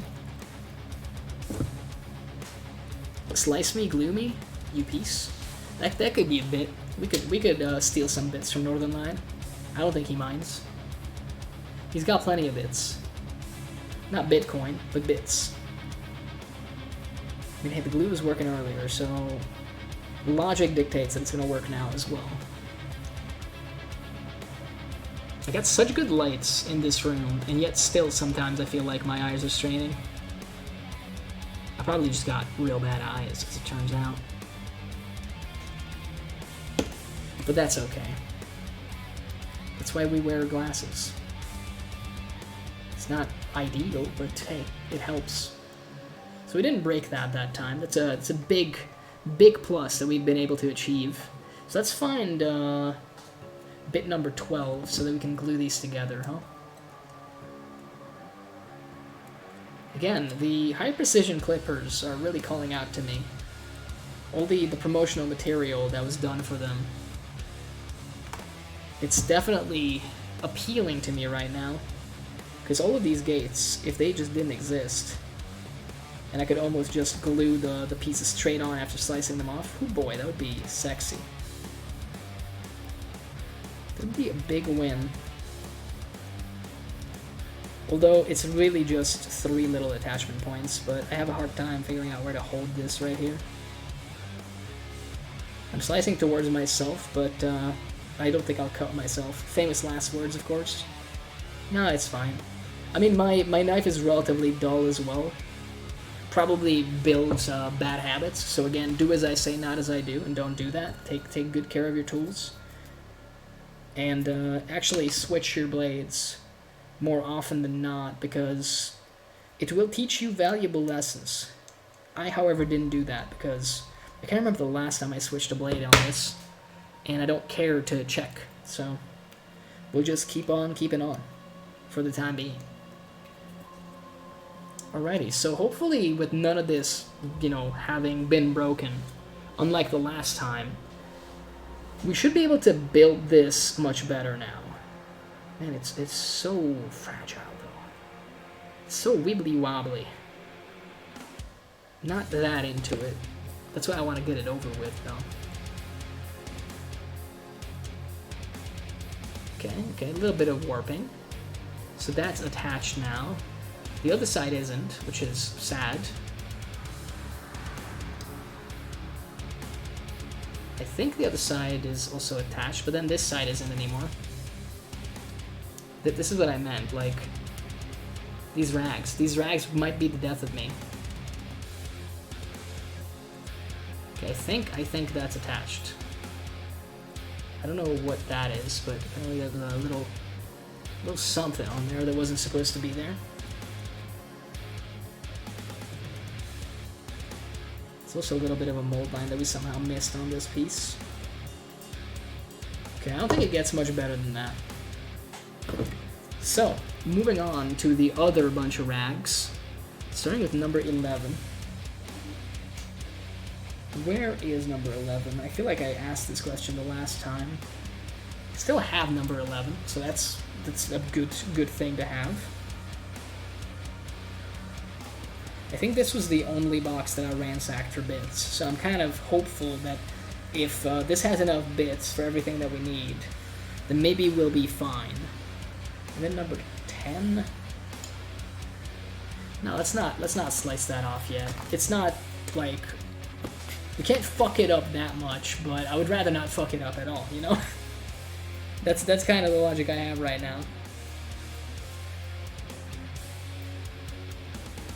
Just cleaning. This is a chunkier piece, so I immediately like it and appreciate it a lot more than the others. Not all rags need to be just 2 grams of plastic and a rope. I'm just saying. Even so, this had like a pretty big gate on it that made it annoying to clean. But we're doing our best here. And then there's like a little mold line running down the side here. Not particularly visible, but it's the kind of thing that I worry about will show up in painting, you know? So it's better to remove it right now before we actually end up getting there.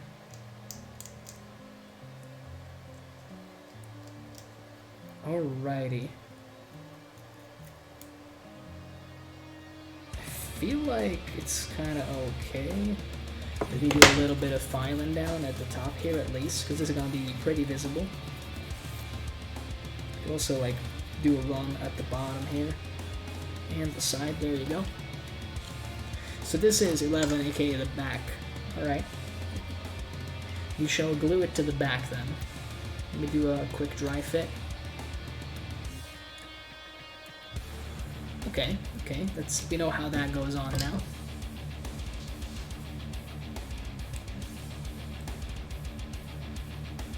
Maybe I'll add the glue to the bit itself over here.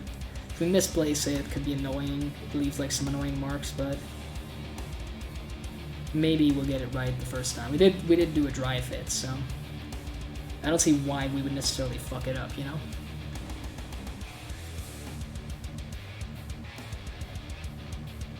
Oh, do we need to burn out the nozzle? Have we reached that point? Should be a path forward unless it dried like further down.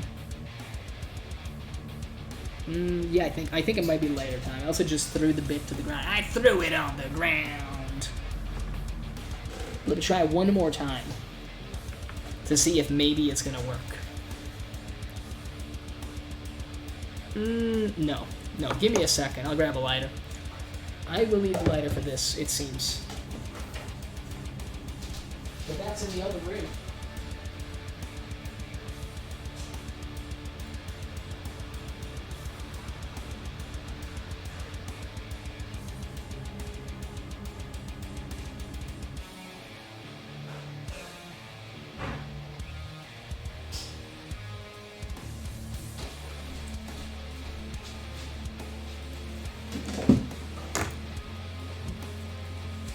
I have returned. The lighter situation is annoying because I swear that I had more than just these two. The one that ran out and this other one that I got. And one of my lighters just up and disappeared because I'm probably thinking that someone that I know who smokes probably asked like, hey, do you have a lighter? And then they never fucking gave it back because that's always what happens. Fucking smokers, man. Stealing lighters all the time. It's like their hobby or some shit. It's crazy.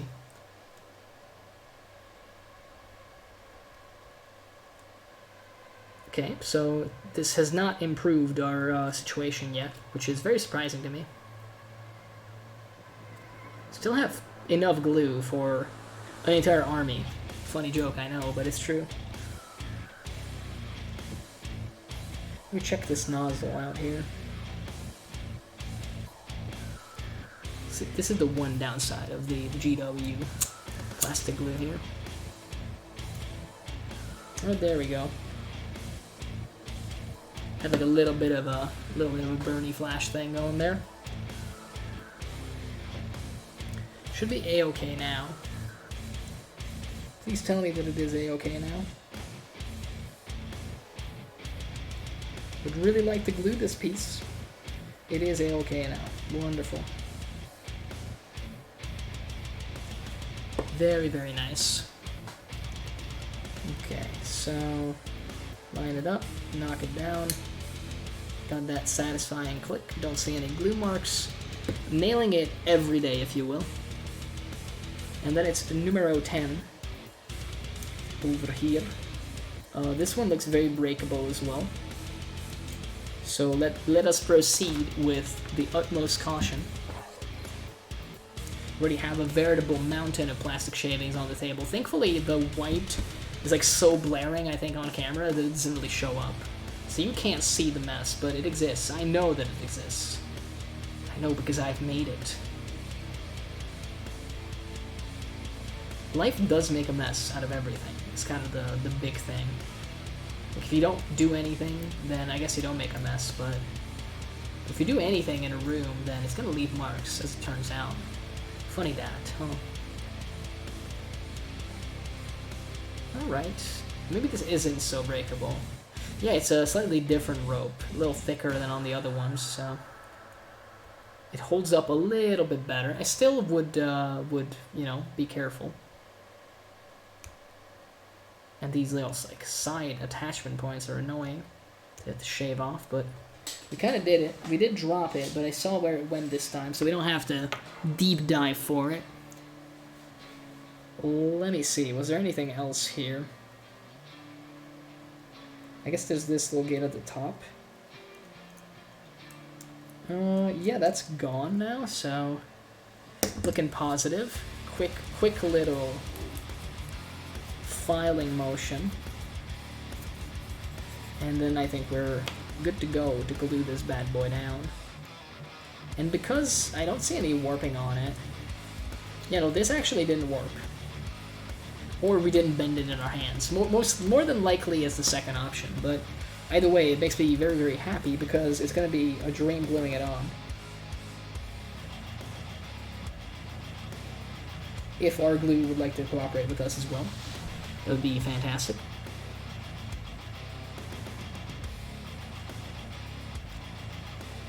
You know, times like these, the brush-on Tamiya cement certainly seems attractive, right?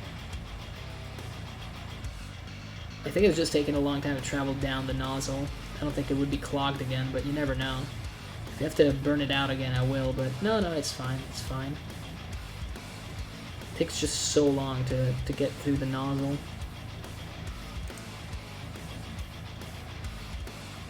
Don't want to use too much, but I also don't want to use too little.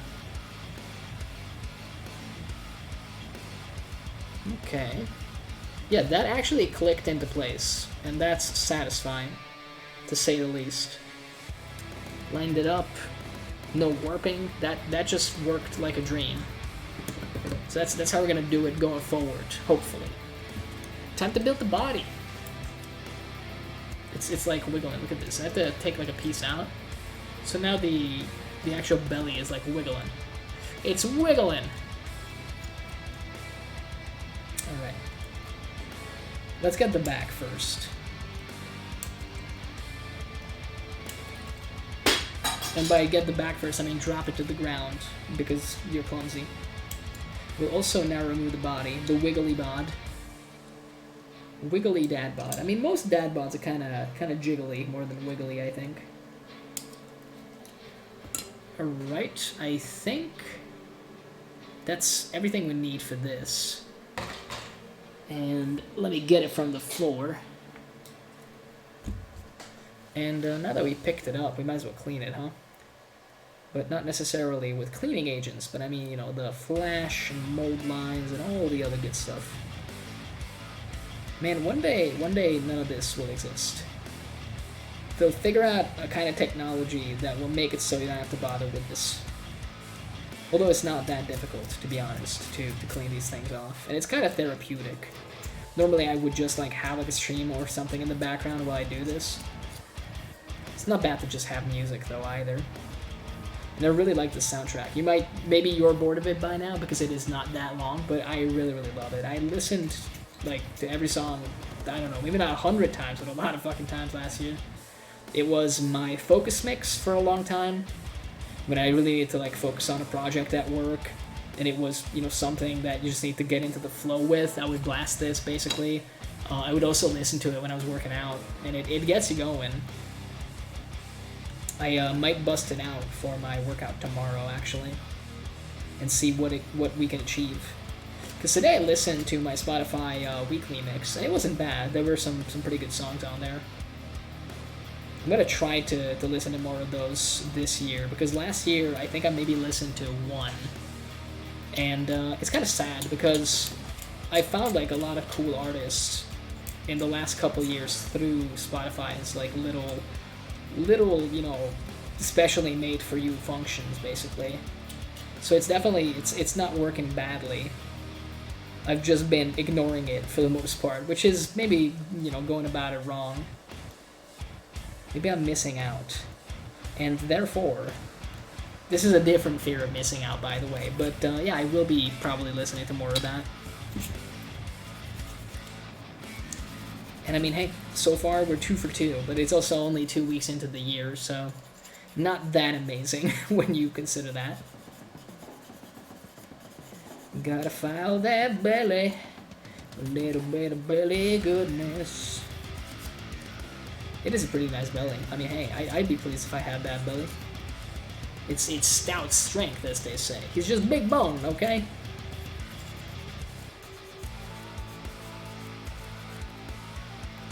I mean, giants are always weird like that, right? You gotta go in a direction. I guess the grotesque look is what GW tends to do for their giants, not the super muscular guys.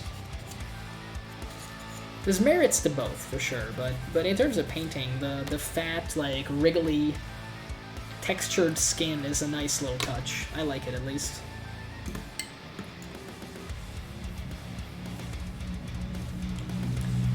So I think we gotta glue these two together first. I remember how this went. It was not that long ago. Okay, so leave the top parts alone, but the rest we can attempt to glue together.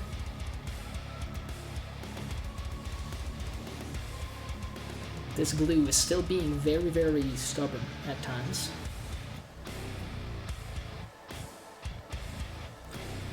Sometimes I'm very, very tempted to take out the metal nozzle entirely and just use the little hole at the end of the plastic cap, but it would make application harder. It would make it faster, though.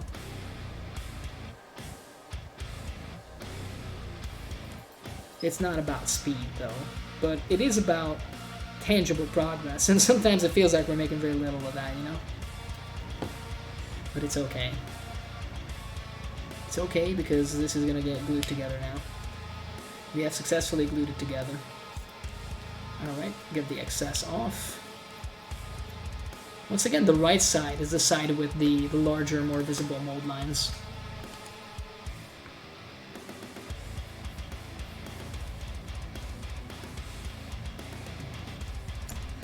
Gotta hydrate.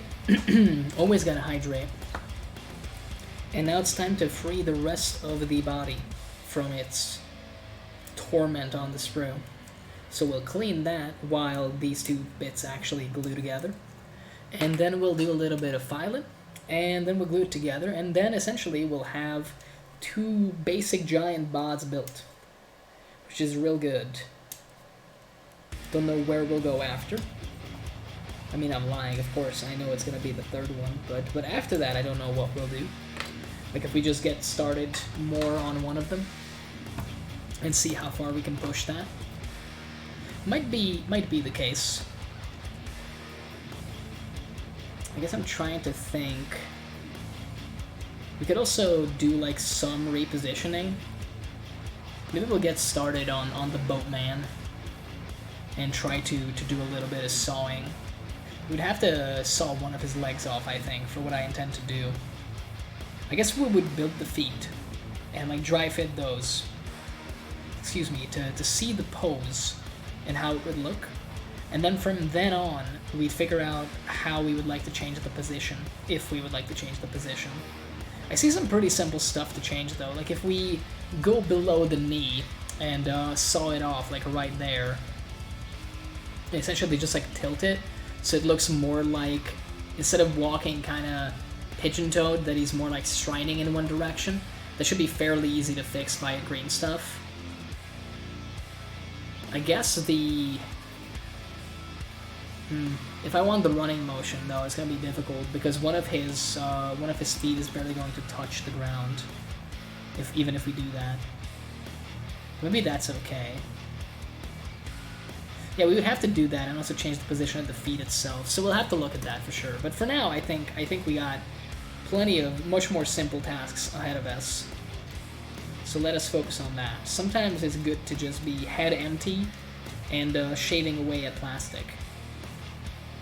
In fact, it's, like I said, somewhat therapeutic. A lot of people like this hobby for that reason, and maybe I'm ruining it for other folks by just, you know, being such a blabbermouth. But I kind of doubt it, though.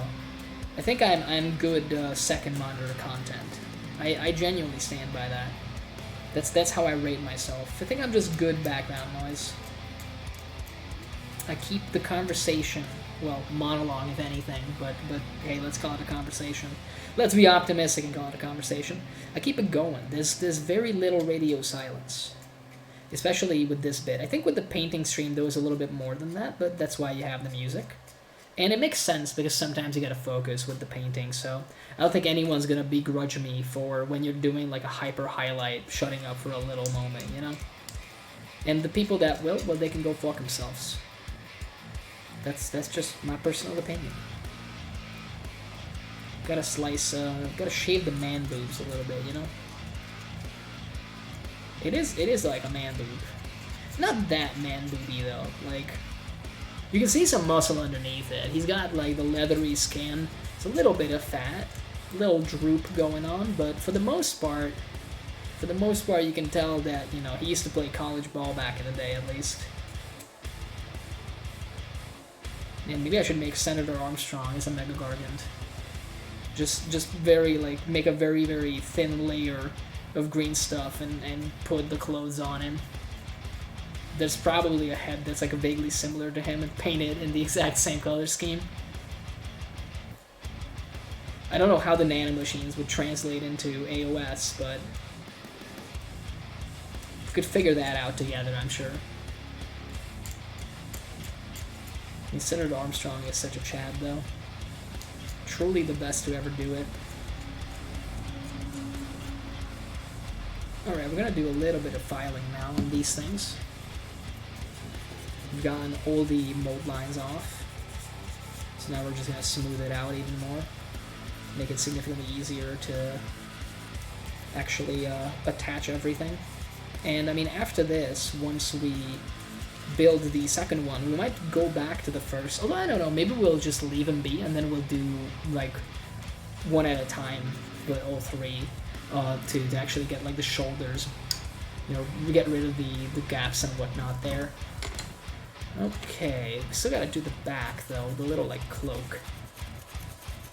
It's got like something on his back. I guess it depends which version that you build, because in one case it is actually a cloak, like it is the bottom part of like a hood and whatnot. And then the other is just like a rag on his shoulder, essentially. It is like done really, really well. The cloth looks very, very believable. It's got like folds and other like strainy parts of it. There's no texture, which I guess is okay, because it leaves it completely open to you to paint it any other way that you like. This is not a real, true complaint. We're gonna start filing down the main body, like along the sides, the way we did with the other one, to hopefully fill up those gaps, essentially, like remove any imperfections that might have been left. I feel like we built this a little better. Shows that this is the second one we worked on, because these gaps are disappearing very, very quickly now. Nice, nice. I'm liking it. We'll also run by with the knife after. You might have... I didn't call attention to it the first time, but I do tend to, once I'm done with like filing, I do tend to do like a sideways like knife motion to scrape off some of the excess plastic shavings and whatnot and smooth it out completely. And sometimes you gotta go back and forth with those basically, but it really tends to remove a lot of the markings of classic models, essentially. Those little betraying factors, you know? Where someone could look at it and be like, ha, those are two separate pieces and you merely glued them together. But I try to make my models look not like recognizable in that sense. It's just like, it makes me feel better to have that. I don't think I've ever been in the position. It's thankfully not trauma related. Like, I've not had somebody like walk up to me and be like, oh, that looks like shit, there's a gap on it. But truth be told, most people don't do that in real life anyway. Like, online, people tend to be more ruthless because, you know, there's a degree of anonymity. People can, like, pretend that it's not them and it's not, like, another person that they're talking to when they type. So people tend to be more ruthless. And, I mean, sometimes it's good to get the ruthless criticism. And especially if you get good criticism, or good feedback, rather, from places where they're more critical and generally like ruthless, it feels much more earnest, you know? Makes you feel all warm and fuzzy inside. But it's tough. It's tough though, because I mean, I guess it depends how you present your work. That's always something that I think is a learning experience for everybody, because there's a big difference between showing your work to someone and going like, hey, look at the cool stuff that I painted / built or whatever, and when you like walk up to someone and are like, hey, please critique my work. The difference is, in the first case, when you're just showing off your cool thing, you're looking for validation, and that's okay. There's nothing wrong with looking for validation, but the other person has to realize, they have to not be, and again, I say this with like the least amount of judgment, but they have to be just not that autistic and understand that you're not looking for ways to improve the model, you're looking for like a pat on the back. You're looking for someone to say like, hey, that looks really cool. Maybe with like a couple more details thrown in there, obviously, but at the end of the day, you're essentially just looking for like a handshake, job's a good one, well done kid kind of comment. And then when you ask for actual feedback, then you're looking for the hard-hitting stuff, you know, like, hey, I did this effect and I'm not sold on it, how could I make it better the next time? Like, yeah, that's, you're essentially looking for constructive criticism. And then, you know, the floodgates get open, so then it's no holds barred. People can come in and be like, yo, like, it sucks? Well, no, let me rephrase. They can say that it sucks as long as they mention what could be made better. Because just saying it sucks isn't, like, very helpful constructive criticism. It might be true in some cases, and in some situations, although it's very infrequent, especially nowadays with the amount of resources available about painting, there's so many tutorials and YouTube videos and whatnot that you can watch to get like so much knowledge about this aspect of the hobby. But in some cases, being told that your work sucks is a positive, I think. It requires you to have like really, really thick skin, but it can be very helpful. Because at least it tells you that you're going in the wrong direction, you know? Maybe it's not the thing that you want to hear, but it is somewhat helpful. And there's always the situation where, you know, you just don't care about other people's opinions. Like, you post something, and then you realize, like, you know what, I actually don't want to do this effect any better. This can especially happen, and there's no shame in it, if someone lets you in on a technique that just seems overly complex for what you're looking to do. Like, highlighting is a good example. Highlighting is not that difficult of a thing to do on these miniatures, especially not depending on what kind you're working on. But a lot of people, when they go online and ask for constructive criticism, the big thing that they get is to incorporate more steps in their highlights, to make it more gradual. And that is a real point of feedback. Like, that will make your models look infinitely better, because it's going to make those highlights more believable. It's going to look less, you know, less like an illustration. Although that might be a style. Like, I really tend to like the hyper highlights that are like very high contrast, but that's just me. But this is what I'm getting into, that you might go on like Reddit or something and be like, hey, like, critique my work, please. And then someone comes in and says like, hey, okay, so here's the deal with your highlights. They're great, but you need some more intermediate highlight tones because the jump between the colors is like too large. You also need to go back in and like cut the highlights back to make them as small as possible. And you gotta do that repeatedly until you get to like the final 3, where you just have to suck it up and like laser highlight the whole thing. And you can't like mess up because you don't want to hide the previous ones, because you are looking for a gradual progression between the colors. And you'll read all of this, but there's no harm and no shame in saying like, yo, I just don't care. Like, I'm not painting to to a competition standard. I'm not looking to do that. I'm looking to paint an army of dudes, and I want them to look lively. I want them to look real. I want them to look cool. But I'm not gonna do all of that. And I think it's useful if you tell people like, hey, like, yeah, thanks for the feedback. I really appreciate it, but I won't be doing that. And hopefully folks don't take it rudely either. I mean, it's the internet. They probably will. Some people will, but there's not much you can do about that, as it turns out. It's not your call at that stage to get upset. It's the other person's decision. And I mean, I'm not saying that it's always the other person's decision, because obviously you can phrase things in a way that it's not as offensive. But I don't think that's offensive. I think asking for feedback, and then when you get like a mucho texto post about something and choosing to disregard it, I don't think that's really rude. Again, depending on what you're looking for, that might be more realistic. Like, imagine that you're looking to paint, I don't know, 300 models of something, and they're all very, very similar. And someone, like, on Reddit tells you, like, okay, so your approach is good, like, the idea here is good, the paint scheme is good, the color choice is good, but you need to spend, like, an extra 45 minutes per model on this. I will not begrudge you if your immediate reaction is like, lol, fuck that. Like, I will not spend 45 minutes per model doing that shit, because I got 300 of them. Are you crazy? And even if you have fewer models, by the way, if you just don't feel like putting in that effort, it's fine. Stuff just needs to be painted. It doesn't have to be painted well. It just needs to be painted, is the big thing. I mean, hey, we can just go right in and actually glue the other bits on too. And then we'll get started on the third Mega Gargant. This is getting out of hand. Now there's going to be 2 of them, dude. Any second now, actually. Let me just get this glue while the going is still going, if you will. Strike while the iron is hot, or in this case, the glue nozzle is not gooped up. Double gooped up on a Thursday afternoon. The sun is still out, hella plastic, and I love that video. It's offensive, but really funny. And I mean, hey, humor is the last bastion of that, I think. It should be, ideally. It's not about pissing people off, but pissing people off can be funny. But yeah, we got 2 boys now. 2 big guys. Let me not, like, knock over any more things. It's 2 identical body boys. They're twins. I don't know if anybody would want to have a threesome with 2 people like this. But, I mean, hey, we don't kink shame here. So if you do, then more power to you. I'm going to crack open the 3rd box now. The 3rd box is being cracked open. I repeat, 3rd box is being cracked open.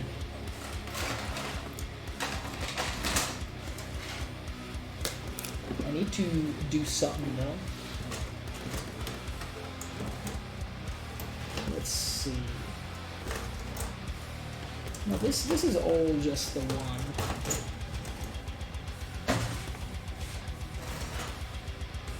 Yeah, no, I think this is everything in this box. The one I sold a bunch of stuff from has like very, very few bits in it, obviously, because I sold quite a fair amount of bits. And again, I'm hoping that doesn't come to bite me in the ass in the future. Same deal here. pretty much have the one sprue in here. So I'm really, really hoping that it doesn't end up screwing us over. And if it does, then hey, whose fault is that? That would be me. That would be my fault.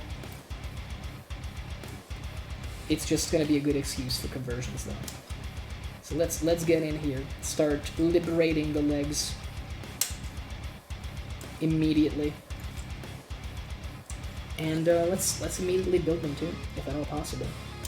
I mean, then eventually I'll just take a quick look here. Oh, that's holding up all right. I wanted to see if maybe as I was moving it around, some of the glued parts slipped away, and we would be left with a larger gap. Thankfully, not the case, so I'm very, very pleased. Let me think. We need before this leg. We need another one. It's this one. It's this one with the crotch bit, of course. The gooch bit. You need to have a gooch. He's got to have a taint. Alrighty. Well, now we can get into it. Back to the grindstone, as they say. I mean, I'm gonna be real with you. This so far has gone by a lot faster than I thought. I was here thinking we would maybe build one of these bodies, not two and then going into three. Of course, the more complex stuff is coming up either way, so that's gonna like slow us down significantly. But you never know. Maybe it's gonna go nice and easy. There's some hopium left in me that this might go faster, the initial build phase, than I thought. And then hopefully the actual conversion parts are going to be significantly more stress-free, because I won't have to worry about the timing aspect of it. We'll see. We'll see how that goes. Alright. Big gate has been removed. Sprue gate. Not to be confused with Watergate. It's a very, very different thing. And, yeah, just cleaning. Just cleaning all the stuff. And again, it probably would have been a lot more efficient to just slice these bits off, 3 at a time, and also clean them. But it's also a lot more boring. Like this, there's a little bit of excitement putting the components together. Like, the thing about assembly line anything is, in the process, it's very, very frustrating, because you don't feel like you're making progress. Because you're just repeating the same step again and again and again and again, and it takes a toll on you, man. It feels like you're not getting anywhere. But then when you get to a checkpoint, if you will, when you get to like a part of the assembly or painting process, when you finally glue something together, or you make like a big high contrast leap, like you start shading a bunch of dudes, suddenly it feels like you're making so much progress. Like all of a sudden, like, holy shit, I'm like nearly finished with like 10 models, and in this case, it's like, holy crap, I just built like 3 giant dudes. But for the first like 3 hours, you're like, fuck, man, I'm not doing anything. Like, I've been shaving away at plastic pieces for like fucking 58 minutes now, and like nothing is together yet. And then, you know, you glue like three Gargants worth of bits together, and you're like, fuck, dude, that's cool. It requires a certain kind of willpower, which I wouldn't say that I lack, but I didn't feel like using tonight, let's put it that way. I mean, hey, that is kind of already clean. Can jump into this leg. Every night I feel my leg. And we shall clean it off once again. For the 3rd time, for the real time.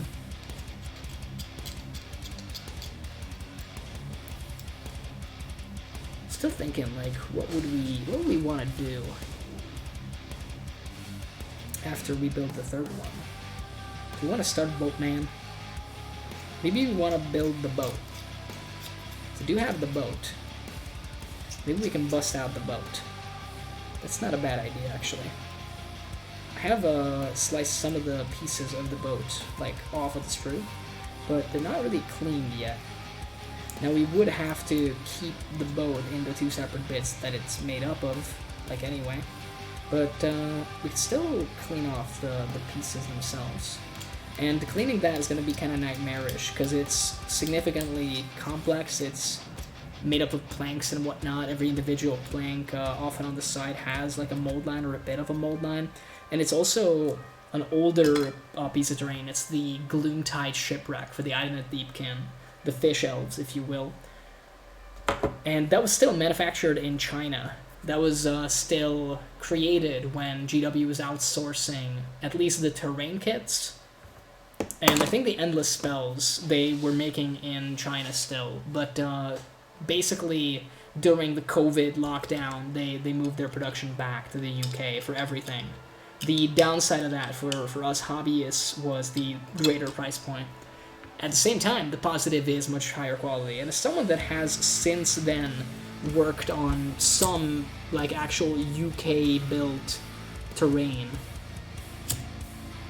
last year, actually about a year ago, I worked on the Orc Big Ed Boss Bunka, which is a very, very funny name, by the way. And the quality of it was not half bad. It still had some prominent mold lines, to be sure, but it was not awful to work on. You could tell that the plastic was still like slightly cheaper than what they used for most of the models, but it wasn't as bad, if you will, as the China cast stuff. So, you know, you win some, you lose some, is I guess what I'm trying to say with that. I have this thing where I really like the terrain kits, actually, both in AOS, but especially in 40k. With 9th edition, they introduced a lot of them. Like, Hammerfall Bunker looks baller as hell. I have a Terminator army, a Deathwing Terminator army, and they don't have a lot of use, obviously, for a Hammerfall Bunker, which is more of a drop turret anyway, but still. But even so, I catch myself thinking, like, I could buy, like, one or three of those. I feel like it could be a good time. And it's like, no, bad, don't do it. What would you do with it? And I don't really have an answer for it, but I kind of want, like, a set of 3. Thankfully, it's expensive enough where I can't just make that decision on the whim. Because I would much rather spend that money on models that are more useful to me, I suppose. But some nights when I'm tossing and turning, there's a part of me that's thinking like, man, maybe I should. Alright, well, let's grab the other leg while we're at it. We're also having a wiggly bit here. Lots of wiggly bits tonight, it seems. Just slice it off.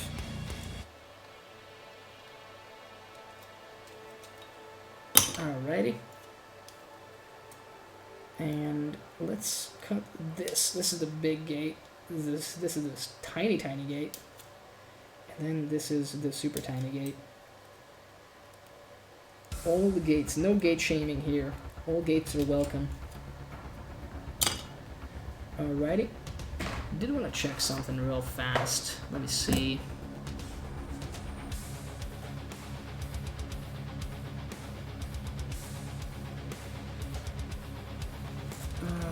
Let's see.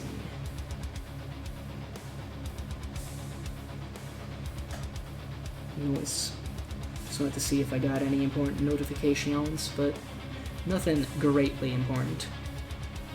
Nothing major, if you will. Alrighty. How do we slice this little piece here? It's weird, left a strange mark.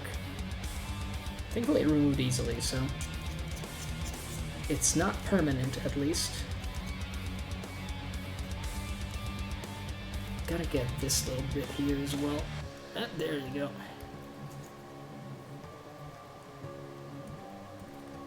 Very curious what the King Broad sprue actually is like in person.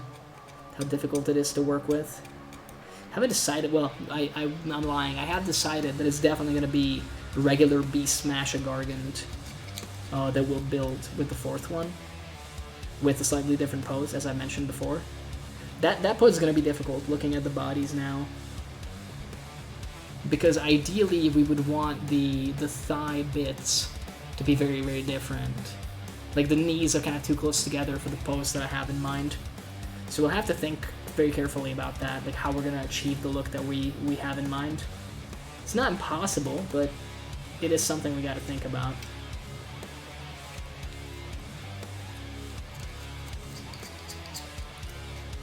Alrighty,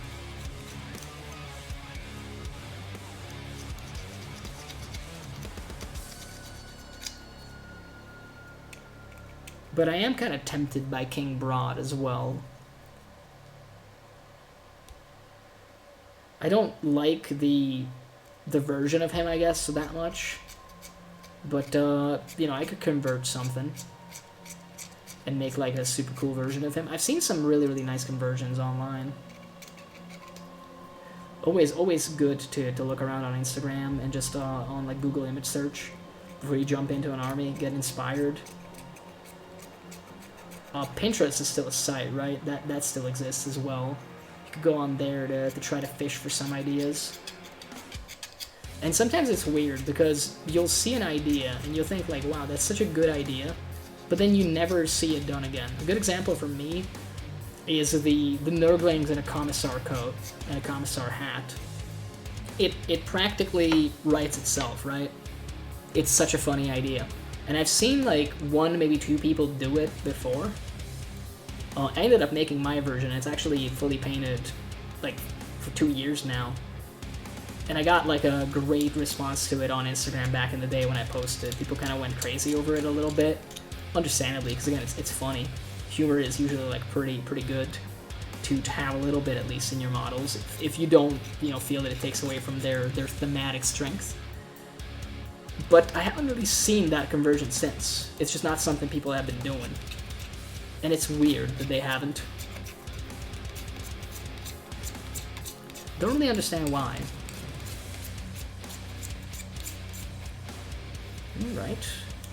This is a little tougher for some reason. I guess the mold lines were more prominent on this particular piece. Let me get a drink.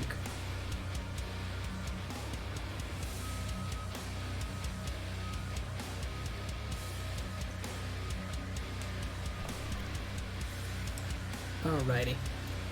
Much better.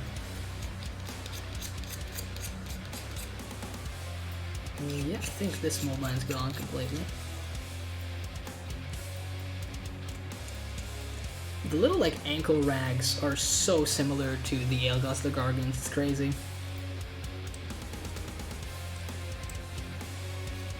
Very similar. I guess that's the point, but still kind of funny. Alright, I think we are safe to put these together now. Let me move the instruction book to the back. We've kind of done this 3 times, so you think we'd have it under control completely, but it doesn't hurt to look at these things. I mean, the first time around, even though we had it open, we fucked it up, right? So remember this part, though.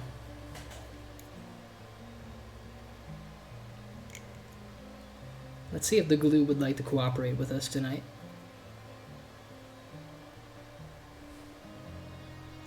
You can do it, glue. Maybe I should make like a shorter nozzle. I have so many spares of this, I feel like I could make one. There we go. Finally decided to work. To keep in mind that it has to attach on this side as well.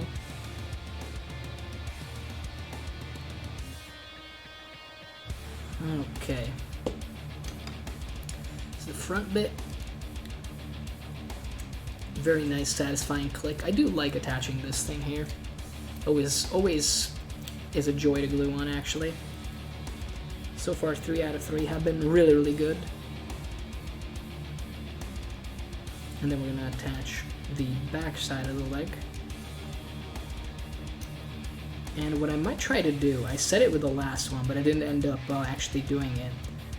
Filing down the leg before we attach anything else right now.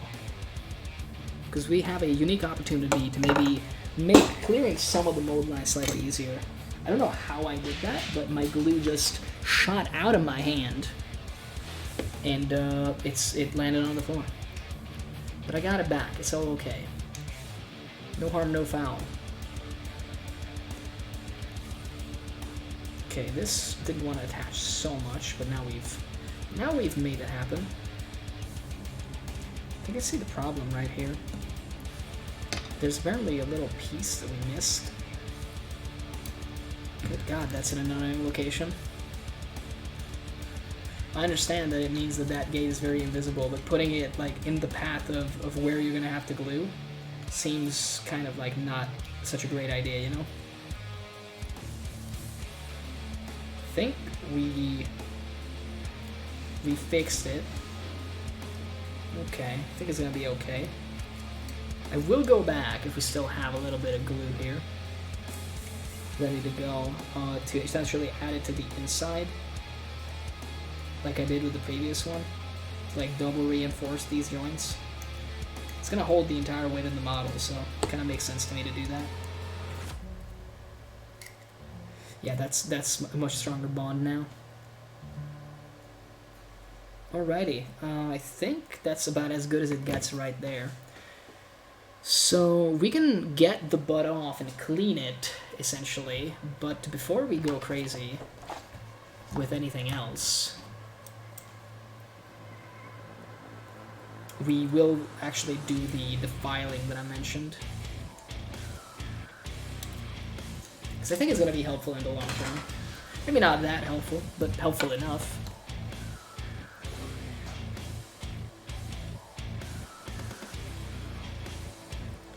Alright, let's go down the sides here first. I hope that I didn't miss any of these like gates or mold lines on the cloth. I guess we'll do like a final inspection. And we're going to be in the build phase for a pretty long time, so even if we did, there's a lot of opportunities to fix it. Hopefully none of these parts interlock in such a way that it makes it like impossible to do repairs after if you miss something. Doesn't seem likely. I've not had that issue up until now. Alright, do a little bit of filing at the tippity top here.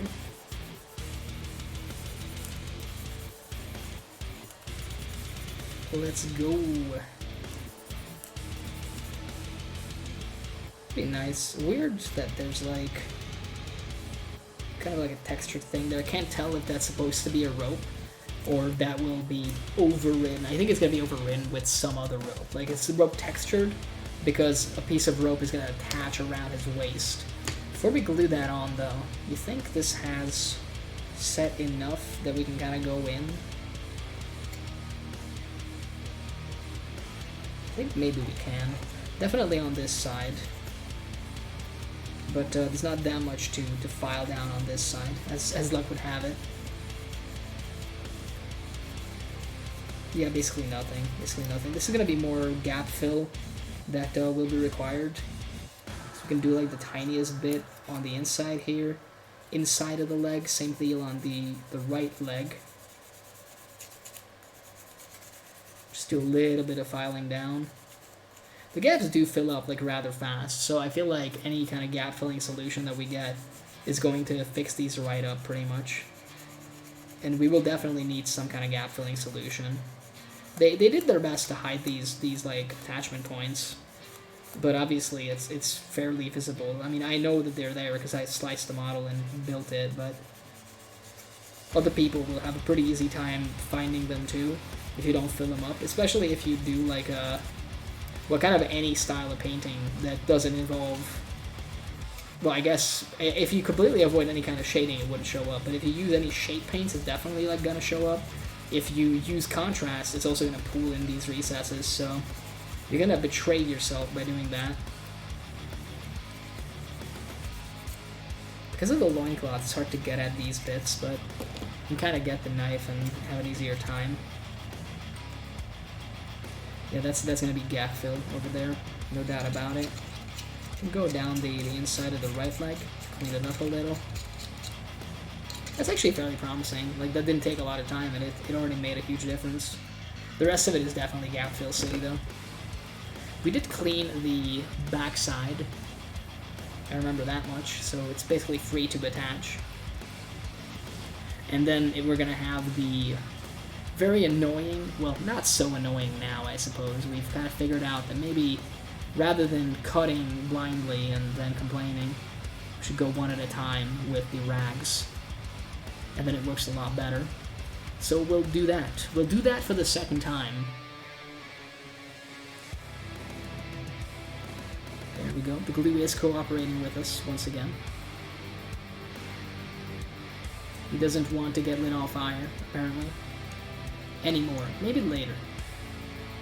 We do a little bit of arson, as they say. Yeah, man, I'm looking forward to AOS World so much. Last year's tournament was so fucking cool. It was the first time I went to an event of that size, and I enjoyed myself immensely. Czechia was cool. I'm looking forward to going to Amsterdam as well. Not been before, actually. I've been to the Netherlands, but very, very briefly, because I studied in Belgium. And I was very close to, like, it was northern Belgium, so we're very, very close to the border. Occasionally, we would go over for some stores or something into the Netherlands, but that's about it. Nothing more than that. So I wouldn't exactly say that I've really been to the Netherlands, because going to like an IKEA there doesn't really make a whole lot of sense. But apparently some stuff is cheaper in the IKEA Netherlands compared to Belgium, which I always found weird, if I'm honest with you, because it's the Eurozone, they're all, you know, very close to one another. It's a little bit strange, right? But I never dared ask when I was there. I just, you know, trusted the system. Oh, I feel like we just broke this. Yeah, I'll just slice this off. We broke this in the same way that the first one broke. Turns out having a 2mm like thick rope is a recipe for disaster. But it's okay because we have repaired this before. We know that it can be done. And I mean, I know exactly where it needs to go, so it's not gonna be that annoying.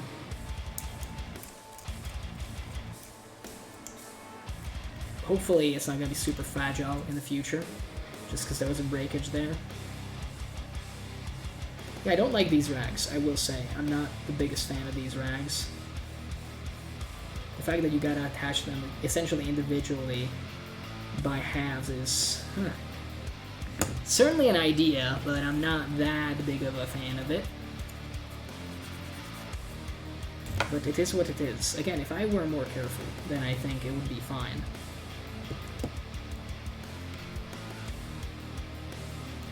Wondering if we could replace them with anything. I mean, big fucking idea, of course, when we've already done 2 and we're on the 3rd. Guess we could just green stuff or something, but probably be a lot of work compared to how easy this actually is. Okay, so let me take a look at that. Yep, I think like that. The annoying part is going to be attaching this. Wasn't that annoying, but... And getting a little bit of glue on the rope where we actually broke it. No, that should be all fixed now. Cool, cool. Oh, while we have the glue out, I'll glue this. So the broken part is attached to the ankle in 2 places now, because I repaired the rope side of it, but I also added a bit of glue to the other side of it, which is also going to be covered up by the other segment that we'll add in a second. And I'm hoping that it's going to make it just as durable, if not more so, than the basic version. We need number 12 for that, right? Yep. My memory apparently is working. So I didn't have to check it right there. Drop to the floor, but we got it. He cannot escape. And he did not escape. No escape. You will be glued. Your fate is sealed. Again, this is also fairly fragile. Turns out this bit uses the same length rope because it's considered the same rope in universe. Just because it's 2 pieces. On the final model, it's meant to look like 1. I'm sure that once this is all done, and like in the event that we get to the painting part of it, I'm gonna have so much fun painting that rope. Adding a little bit of texture and whatnot, like making it look like a fucking real rope. But right now, I'm mad at it. Very, very mad. Big mad. Big angry. Big angry energy.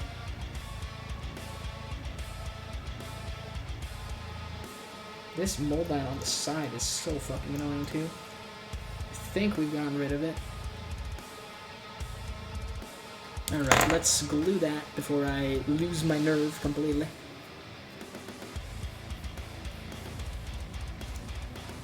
Alrighty.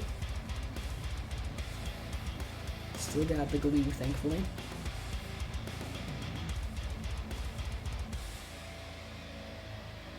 To add some to the other part of this little raggedy thing, because it is supposed to also kind of glue together. There's some stitching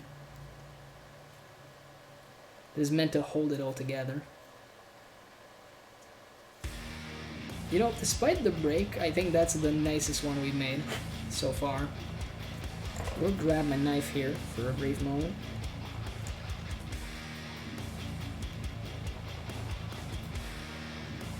Alright, that should be fine after a little bit of gap fill. So we just got the left foot's rags now to go. Starting with the back, which is number 11. And once again, I'm finding it so difficult to find number 11. There's not that many pieces on this frame that look like rags, and yet I can't seem to locate them ever. I'm just bad. Maybe I'm mad because I'm bad. There's a very high chance for that, actually. Alrighty. Come on, gate. Thank you. That gate came off very, very nice. It's not reluctant, didn't need a lot of coercion. It's perfect. Can we get another? This one is a little bit more stubborn. I think that's alright. Well, as alright as it's gonna get. Oh, and there's one on the side. That's a little bit frustrating. We got it. Now we just gotta go downwards to get rid of the mold line. Come on now. I feel like the mold line is like a little thicker on this piece once again. But come to think of it, it is like from a similar part of the sprue. It's one of the legs where I noticed that. So there's a high chance that, unfortunately, there was like a little bit of a slip. It's nothing major. I say thick mold line, but it's still not super bad compared to some of the older kits that I've worked with. So I really shouldn't complain, but the rest of it was almost flawless. So far, we've been very, very spoilt.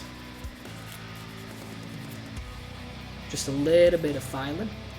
Can we get rid of, like, this mold line with just filing over here? I think we should be able to. Actually, yes. The answer is yes. Wonderful. Very happy about that. Now, let's see if our glue is still willing to cooperate with us. We have waited a little bit now. Once again, I will go on the inside of the bit and try to do it like that. We've placed like 3 out of 3 well enough so far. There's not been that many glue marks on the model. And I mean, even if there are, if we let those dry, we can just scrape them off essentially with our scalpels. It's okay. There we go. Finally, the glue is cooperating. We've only had to burn the nozzle like twice. That's pretty good so far. Usually I'm more impatient and tend to burn it more. Nice, we got that click. Don't think we got any glue marks either. Pretty neat. So we just got one more little raggedy piece that we gotta slice off. And I mean, well, I would say it's the only one, but that's false. There's some arm bits as well. But it is this one. It's number 10. Let's get that going. Sir, can you please hold still? Thank you. Very much appreciate it. I seem to remember from the other two that this one has a thicker rope on it, so it's not as fragile. He says right before he breaks it, of course, but I mean, I feel like if it was gonna break, it would have broken right there. I kind of rammed it with my thumb as I was cutting away at one of the sprue gates, and it lived, so hey, maybe it is along for the world after all. Let's see. Nice. That sprue gate came off very satisfyingly. Ooh, this is like a squiggly mold line. I wonder if I missed this on the other ones. I guess we can go back and check, like, right now after we scrape it here. I don't think so, though. I probably just didn't look at it from the same angle, because it only shows up if you look at it from, like, the bottom. Let me check. It's definitely not on this one. Are you on this one? No. No, like I said, it's probably like just a case of we didn't look at it from bottom to top, and therefore missed the beautiful squiggliness, but it is handled. It's been handled to perfection professionally, if I would want to be correct. I guess we'll also do the inside in this case. Why not? Might as well. Let me adjust the nozzle though. Oh, glue, would you like to come out? Yes, yes it would. Turns out you just gotta ask nicely. Maybe that's what I've been doing wrong this whole time.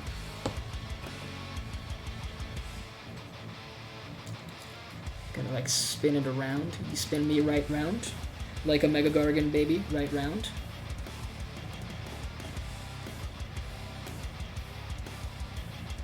A little bit of a glue spill there, I'm noticing now, but nothing too bad.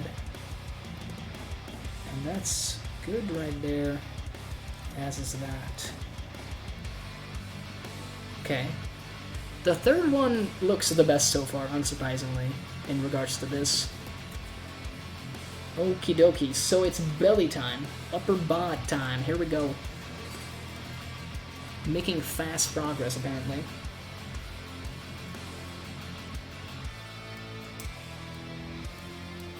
Just slicing the back off to start with. I think we've started with the back every single time so far, interestingly enough. Gotta get into those frugates as much as possible. Got some pretty good cuts in there. I wonder if it's gonna make our life a little easier.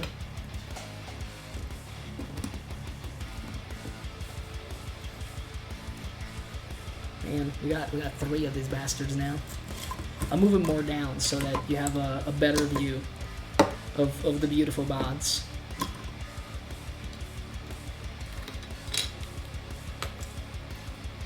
Look at those. Look at those bodies. Hey girl, look at those bodies. Hey girl, look at those bodies.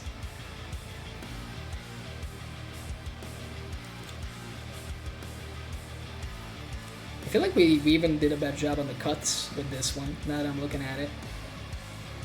We're able to get real tight with those frugates. Yup. Seems to be working pretty good. Pretty good, if I do say so myself. A little bit of slicey action going. The old 45-degree knife trick. Slice away at the mold lines without danger of taking out too much material. And now it's belly time. Belly.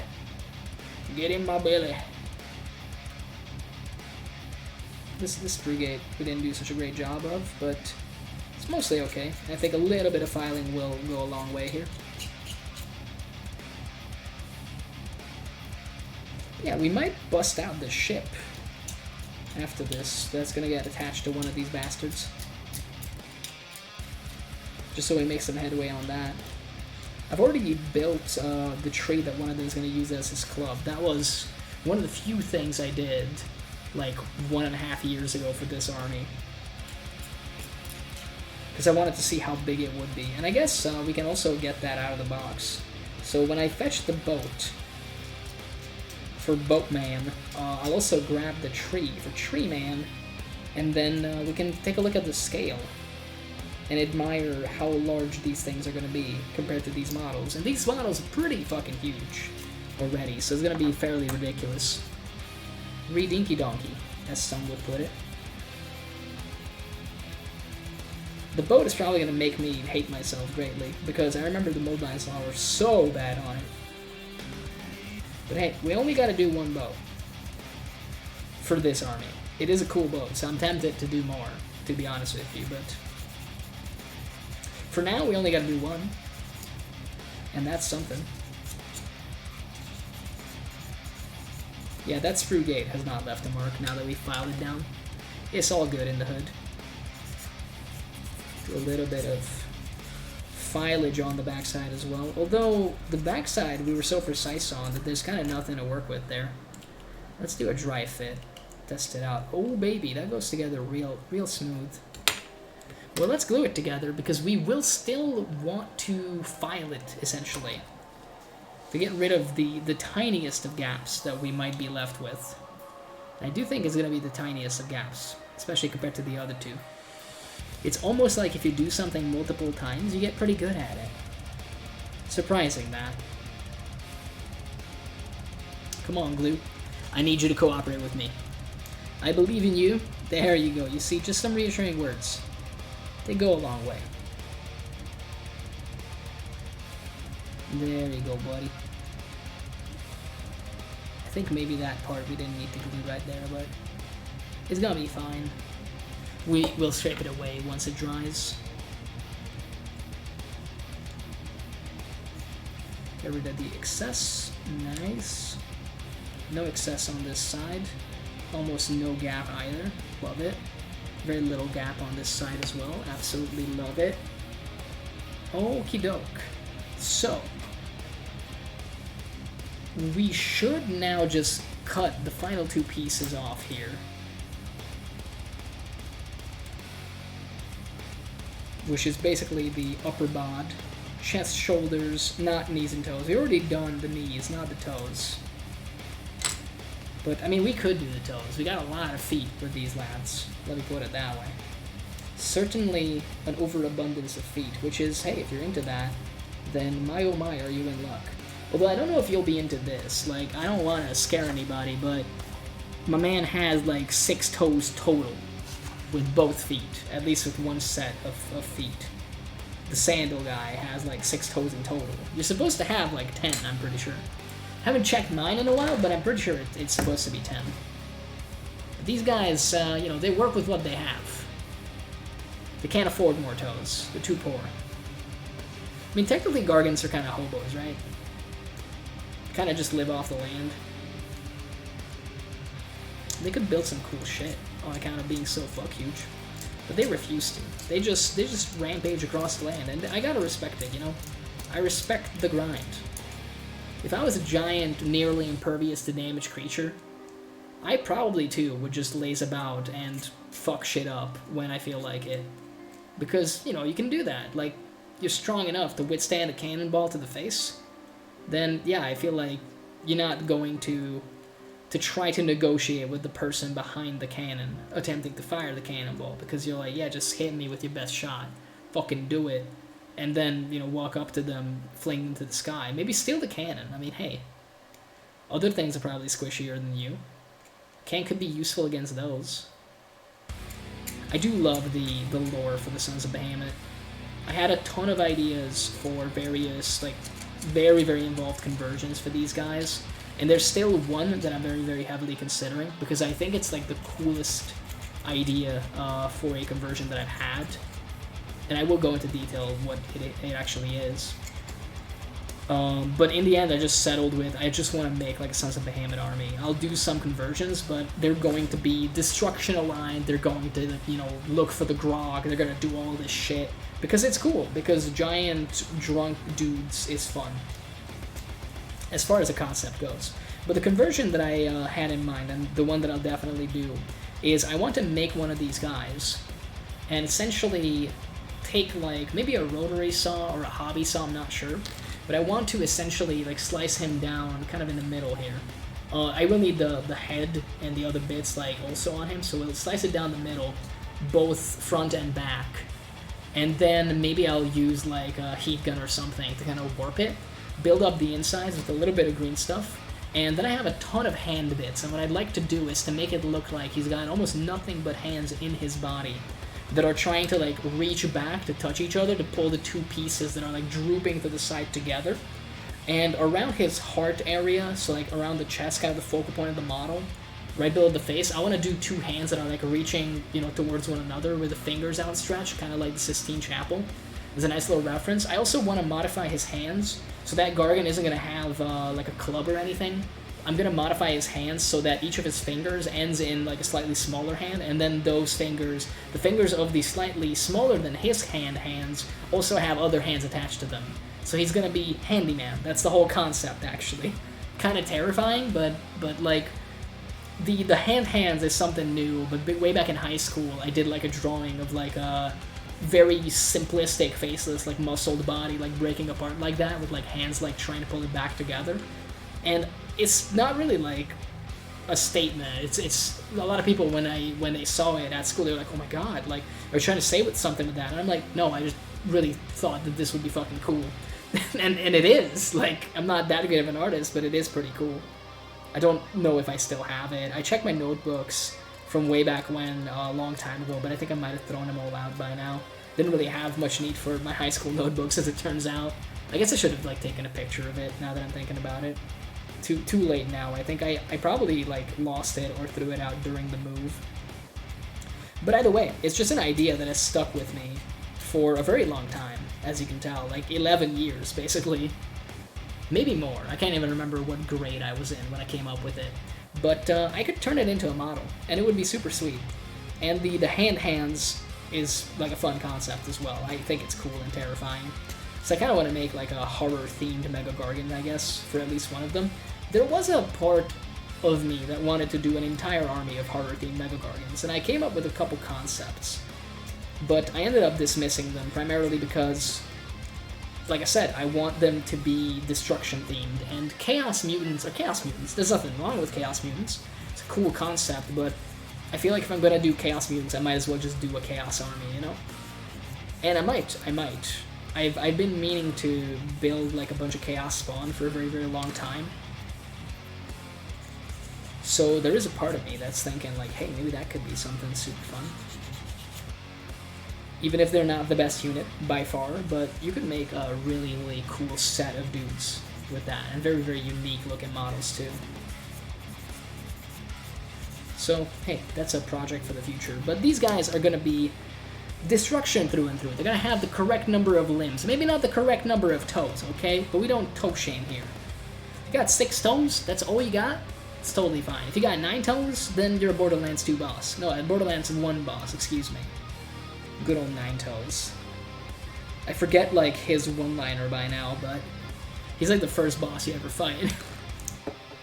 It's actually, instead of focusing on the glue, let me get rid of the gap here on the body. I'm in love with the body, as they say. Come on now, you can do this.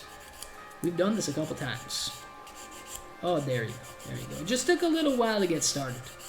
That's all it was. I do think this third one has been the best so far in terms of construction. We've made like one tiny mistake, and other than that, everything has gone together very, very smoothly. And it has the smallest, tiniest little gaps. So we've nailed the construction. We're improving as human beings. Slowly, bit by bit. And also, apparently, building giant dudes. Kind of weird that the giant dudes are smaller than us, but hey, they are supposed to be miniature giant dudes. Which by itself is a hilarious term when you think about it. But yeah, I like these models. There's a reason why I invested in them back in the day. And it's really shameful that it's taken me this long to finally get to the point where I'm fucking building them. Like, it's ridiculous, bro. I could probably check my order history to figure out when I actually got these, but I might not want to know the answer. I think at this point it's probably 2 years, right? 'Cause these came out during pandemic, right at the end of the pandemic. I don't know. I mean, we can very easily check. You know what? I'm curious. Let's waste a couple minutes doing this, because I'm pretty sure I can go to my order history and figure it out. Yes, please sign me in to the account that I'm signed into anyway. Thank you. That, you know, should only take a second to fix, right? Could it be this one? No, it wasn't that one. Oh no, it's not gonna be that one. Is it this one? I think it is this one. No, it's definitely not that one. It's probably this one. It is not this one, surprisingly. Which must mean at that point that it's over here. No, it's still not.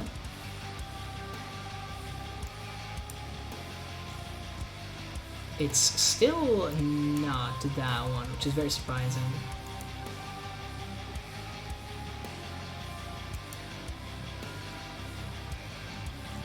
It should be over here. Yeah, we're getting to it. Okay, so I think it's right this one. Yes, it is. It is. So this was in 2020, and it's 2023 now. Well, it was, you know, like, it was in January of 2020. Sure, you can absolutely make that argument. It was in October, but still. It's been a long time since I've had these fucking models, for sure. What's the cost of one of these guys now? I kind of want to know. Yikes, they got like 20 euros more expensive. I mean, hey, I saved 60 euros by waiting the equivalent of 2.5 years. Gains, deals, clearly. Kind of insane though, that I've had these models since 2020. Sag, truly sag. They deserve better. They deserve someone that cares for them more. But I will become that person, rather than just throw them to the side and let someone else take over. I will become the hero that they need. And I'm in the process of doing so, in fact. In fact, you're watching it happen right now. I am building them. I am giving them the tender love and care that they deserve.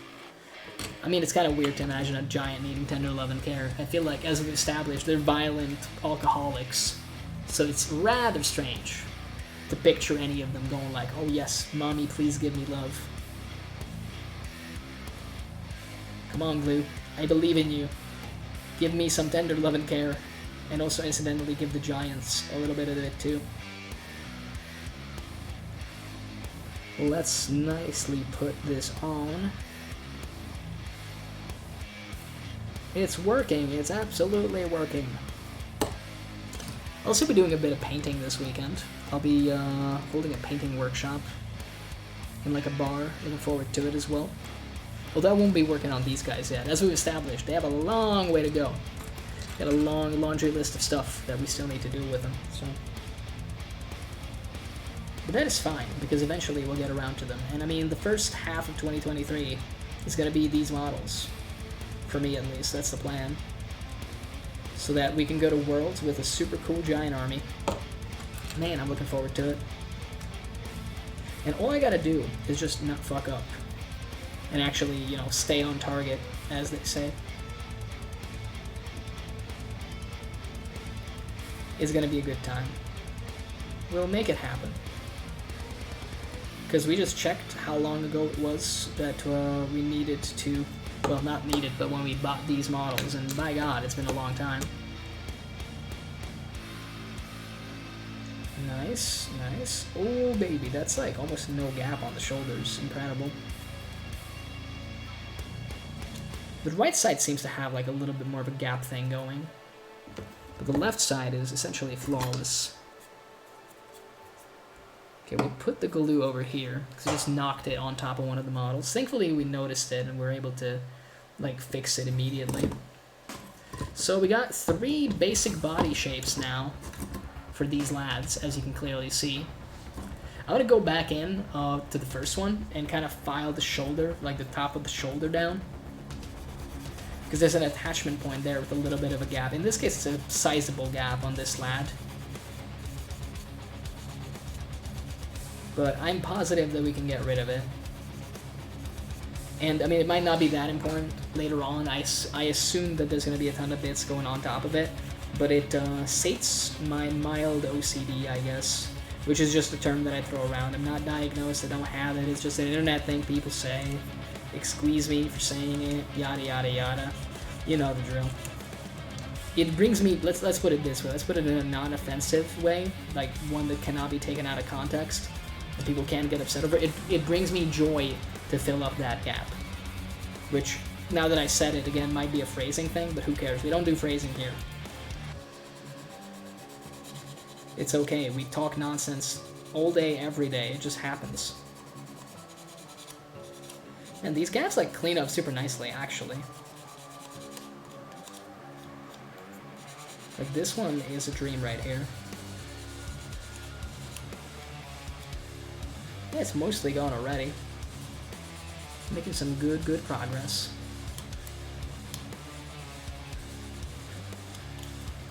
Alrighty-o.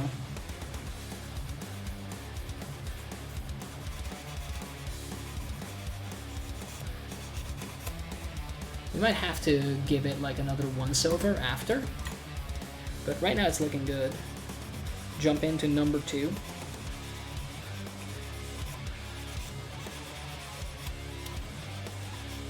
Again, the gaps are larger than the final one that we did on this one.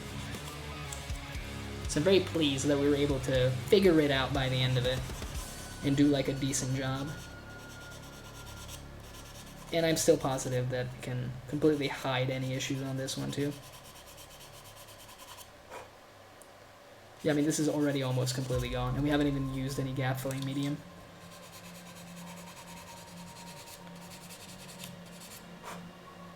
A little bit more. We're almost going too fast. Like the third one, I don't think it's completely glued yet, so we won't be able to go back in immediately.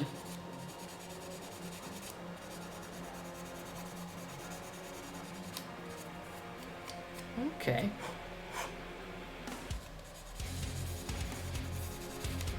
Do a little bit of a knifey spoony on it in a second. Let's see, I guess we can also go in here and clean up some of this.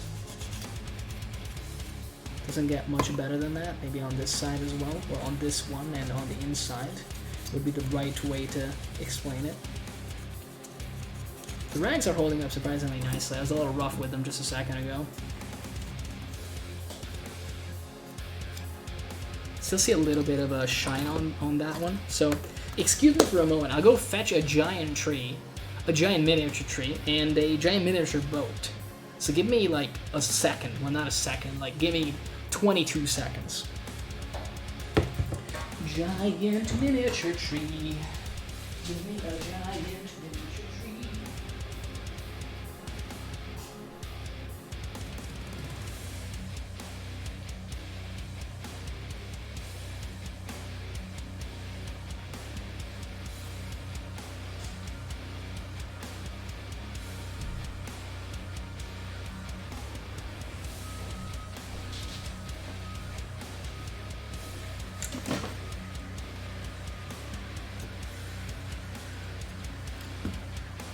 I need one more thing, actually. I just realized.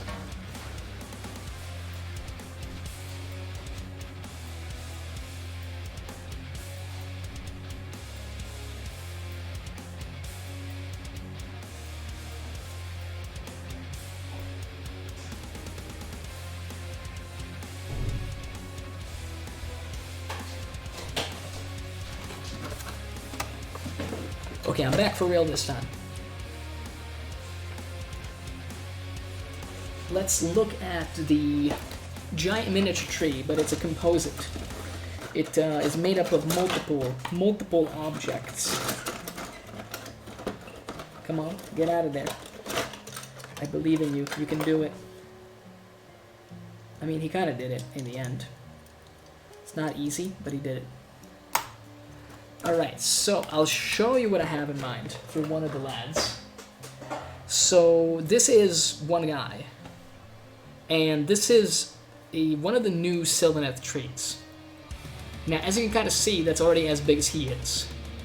But we're gonna fool around a little bit, because we're not gonna give this thing into his hand, because this is, excuse me, meant to go on, like, the ground, you know? So it's not ideal for what we want. But there is a Sylvaneth Endless spell that looks a lot cooler. Because it has, like, an uprooted skeleton tree thing going, but it's pretty big, as you can see. So what we're gonna do is this thing is gonna get mounted in his hand. This is gonna be the club side, so it's gonna be fairly fucking massive. Like, imagine his arm is there and he's just holding this thing. So he'll have like a grip on it. We'll slice off part of it, I think around here-ish, and the rest of it is gonna be from this tree because they have the exact same texture. So it's essentially going to look, if I have to lie to you and kind of showcase, it's going to look like that. Just as like a dry fitting thing. Which is interesting because it's bigger than he is, and he's going to be one-handing it. But it's going to look fucking dope. And I kind of want to build that, like right now, but we might resist because we have a boat as well. And I'm very curious to see the boat. So let's get boat. Let's get boated. It's the Gloomtide shipwreck. Alright, we don't need the instructions for this just yet. Got a lot of the bits already sliced off. And I want to see how ridiculous of an idea this is. Well, I'm done with the base colors, the dry brush, and the washes. I'll let the mini dry and finish it tomorrow. I mean, hey man, sounds like you made some good progress. Look at how ridiculous. Have fun with the boys. Thank you. Thank you. Do you want to see how ridiculous Boatman is going to look like? That's the boat. That's half of the boat. That's the giant. You might be seeing some issues here. But we're going to make it work somehow. Boatman is going to live. I can tell you that much. One of my original ideas was to put it on like his back. But here's the kicker. That's half the boat. You might remember I mentioned half of the boat. We got a whole other half of the boat. Turns out, half means half. But I don't know if I can dry fit that, the other half. Because it's kind of just, it needs another bit. But I'm pretty sure I sliced all of the bits off that I kind of need. Well, all but one. Should probably start cleaning this instead of just dry fitting, but it's a lot of fun looking at how things are going to shape up. So this is going to be the second half of the boat, which on its own is also... See you next time. Yeah, thank you for tuning in, Ren. Get some rest. Have a nice evening. Let me see how this would go. I think, yeah, that is correct. It should be going there. Yeah, the backside of this boat is also just as big as these lads. So if I do what I want to do and mount this on the back of the lad, let's do a little bit of dry fitting. Once again, this is the right side of the boat. So if we slice these off and we do like that, then he's going to be walking boat person. And he's pretty big as a walking boat person, as it turns out, but I kind of like it. I kind of actually like it. And this is the one where I want to change the pose to like a running position. I kind of dig it, honestly. It looks better than I thought it would. It's initially a lot more worried that it would look significantly worse. I cannot deny the fact that because of the base size, he's going to be leaning off of the base quite heavily. But you know what? There's nothing wrong with that. So I think one thing we cannot go wrong with, well, there's a couple, actually. Let's put the boat bits over here for the time being, briefly. I will move these two guys to behind me, off screen, for you. Not because I want to hide them, but mostly because they're kind of done right now. This one still needs a little bit of filing on the shoulders, but I don't want to get started on that just yet. And I should have the assembly instructions right over here for the shipwreck. Do we care about the assembly instructions is the big question, obviously, when kind of the only thing that we care about is that it's a boat. Because I really care about the fact that it's a boat, but everything else is kind of meaningless to me. And let me see, is it possible to put this on without slicing a good bit of it off? No, it is not going to be possible. How wide is this boat? Let's take a look at that together, shall we? This is the fun plastic bashing part of the stream now. Fun in parentheses, or quotation marks, I'm not sure. Maybe both, maybe neither. Yeah, we're gonna have to take out a fair bit. I guess we don't, well, no we do, because that does not seem workable, you know? Yeah, so we're gonna have to take out a lot of the beams here in the center. Which is gonna beg the question of how this thing is gonna be held together, like in universe, but I think there's a lot of ways we can go about fixing that. The question is, do we want to just start slicing those off immediately so that we can have an easier time dry fitting? And I think the answer is yes. Realistically, anything below this one little section is just gone. So before we do any... Normally, the line you would hear is before we do anything drastic, let's think about it. In this case, let's not think about it. Straight up just jump in head first and remove a ton of these beams. And the reason I'm going to say that is because they might have a ton of mold knives on them. In fact, they do. And we don't want to clean those off for no reason. Now the thing I'm doing here is I'm not cutting the beams off at the same point. I'm making sure to kind of go at random. And also, I am, in addition to doing that, leaving a little bit of extra, like, room on stuff, because we'll be going back once we've sliced this off and kind of weathering them a little bit. There's already, like, a little piece here missing, so I guess we might as well cut it like that so that we can hide that a little bit better. That's like a whole piece we can... I like that cut, so if we can, we'll leave that. And with this one, there was like something in it. Yeah, there we go. So it's above this point that we want to cut. Nice. We've ruined a model already, for all intents and purposes. There's no going back now, boys. But hey, we can actually attach it to him now, and it's gonna seem somewhat believable, which is kind of good. Let's see the other side. Let's see what needs to be cut on the other side. A lot, apparently. Some of the beams are already kind of damaged, which is good for us right now. I mean, we could leave it like this, but there's like 2 beams going up his butt if we do. And that doesn't seem believable. I don't think if you were trying to be Boatman, if you were a giant who for some reason wants to wear a boat, that you would attach it to your ass, is all I'm saying. Again, we don't kink shame here, so if that's like something you're into, then I'm sorry, I didn't mean to hurt your feelings. I'm just saying I would go about it differently. Let's put it like that. Nice. I mean, we can leave like a slightly longer one here. It helps to make it look kind of randomized. Very scared about this one. I'm scared that the whole thing will break off, which wouldn't be that disastrous, but... Oh no, they make this from sterner stuff from the looks of it. So we removed a ton of beams, which incidentally means that in terms of actual cohesion, there's like this front bit and this in-between bit that holds the whole thing together now. But the beauty is, Boatman can go in his boat now. He can be one with the boat. He can become Ocean Man. Well, I guess maybe Boatman is different than Ocean Man. It's a slightly different name for sure.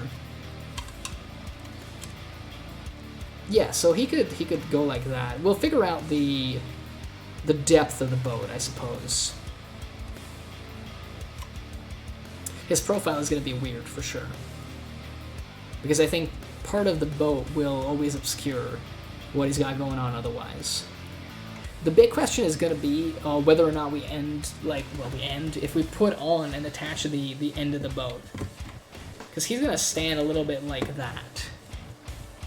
And then you got, I need the other side. You got that much for the rest of the boat. That's like massive. That might be literally too much. Yeah, the whole entire boat might be too much for him. We might go half boated. Maybe he'll just be half Boatman.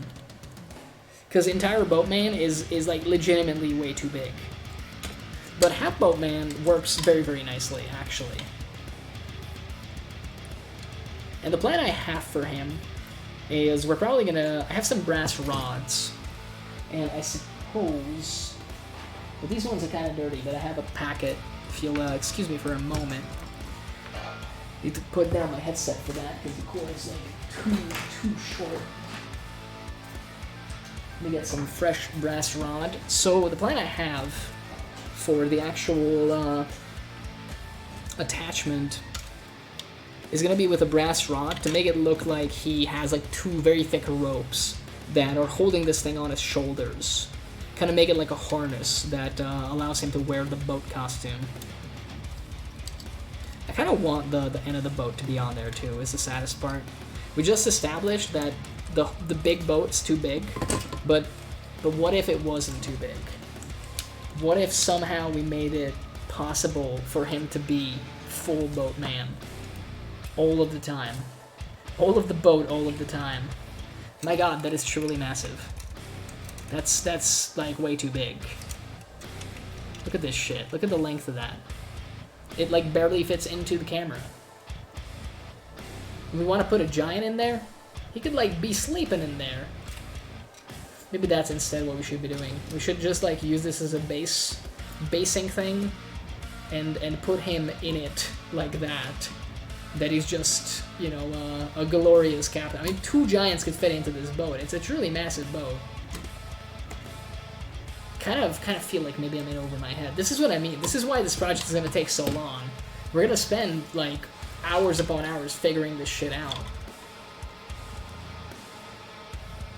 Mega Gorgons should be bigger.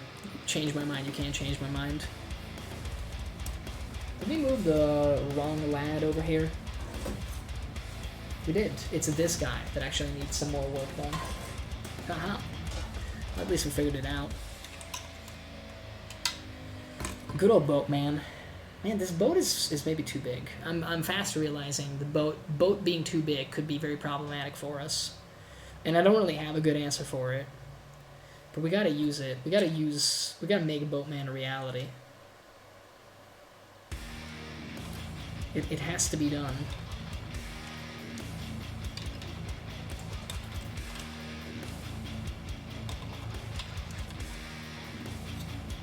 Charging in as a boat is gonna be the best.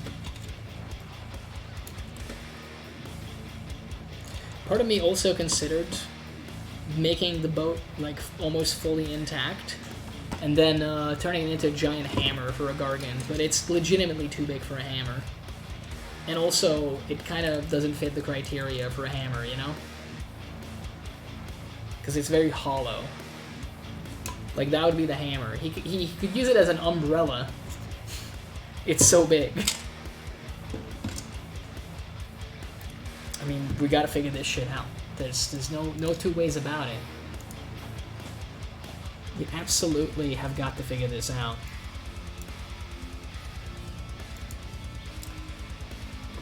I mean, we're not going back. We're not going back on it. I can tell you that much. I also want to give him. That's gonna be the weirder part as well. I can go fetch another bit. So to make things even worse, I have other bits I want to use on this. In case you weren't completely convinced that I'm absolutely deranged for doing this, I have yet another bit that I would like to use on this. And if you like, I can go fetch it. You know what? I will. I will because I'm curious. Again, this is now we're entering the part of the stream. We're entering the cooldown of the building phase, where I'm just looking at my options. So give me a moment. I'll go fetch the bits. It's like one big bit and a couple other smaller little things. Let me get.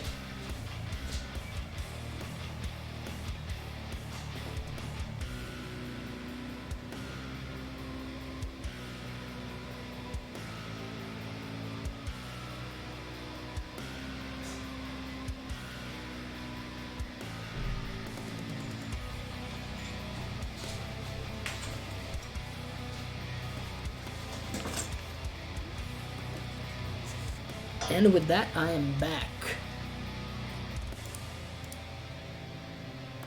I do be back. And I did bring a little baggie of stuff.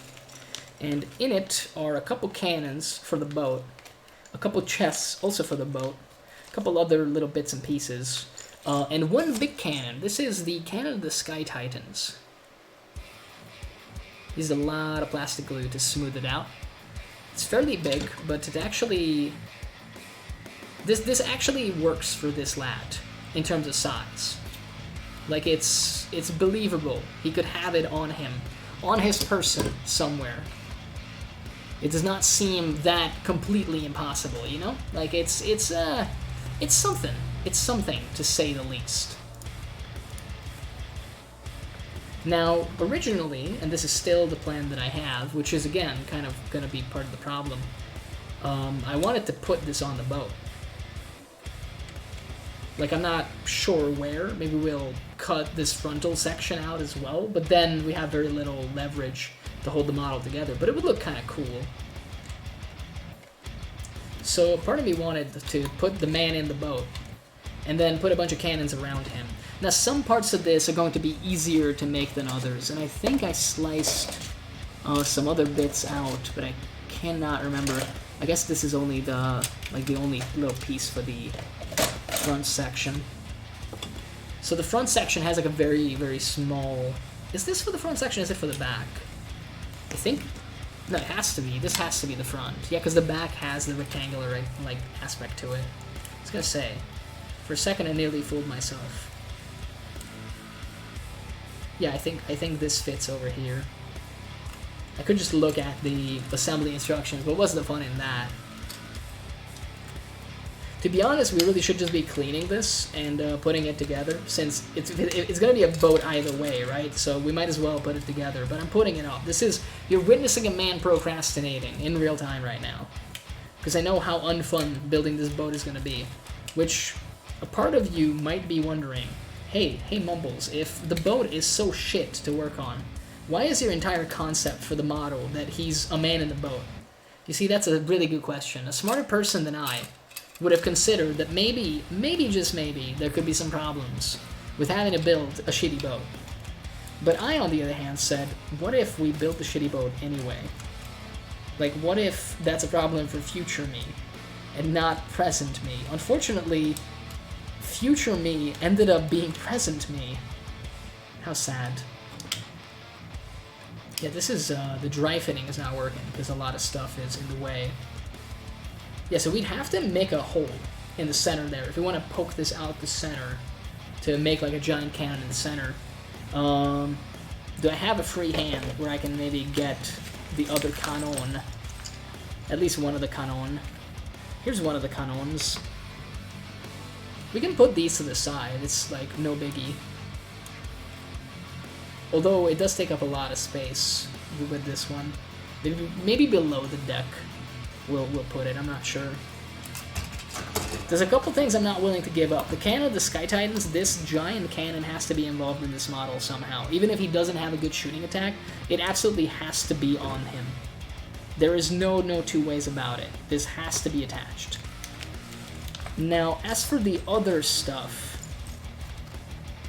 we got this smaller cannon. I feel like we could easily incorporate that. Like as a cannon on the deck. Yeah, that works splendidly actually. The big cannon is somewhat problematic. Perhaps if I slice the sides off, because that's really kind of letting everybody know that it's supposed to be like that. But we could mount it like this and be mostly okay, I guess.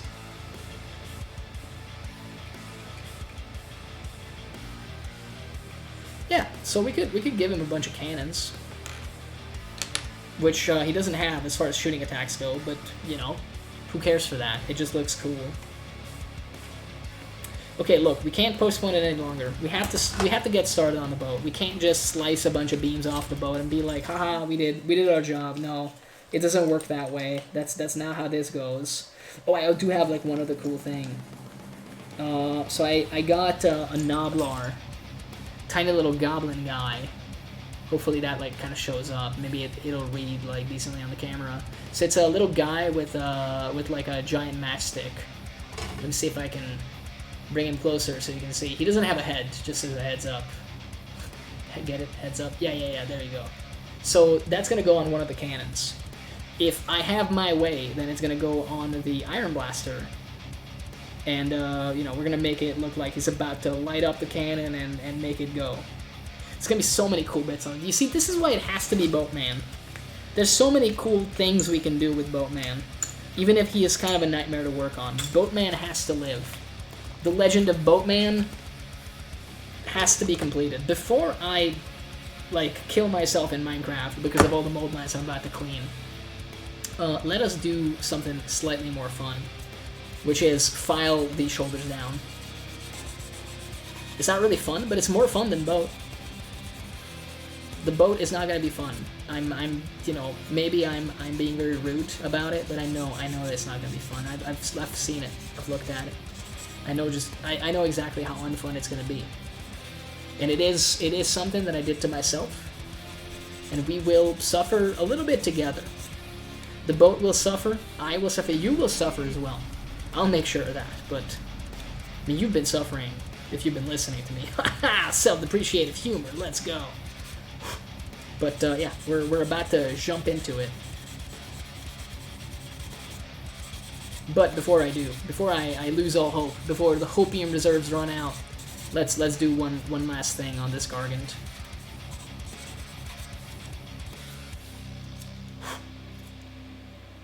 Okay, this shoulder is looking good. The other one will hopefully be even easier. The gaps seem smaller on that one. Noise.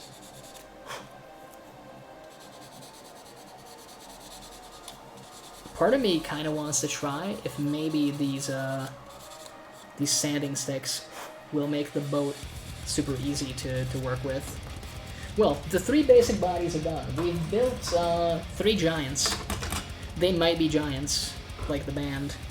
But we can't get the gates off with just a sanding stick, so let's get into that immediately.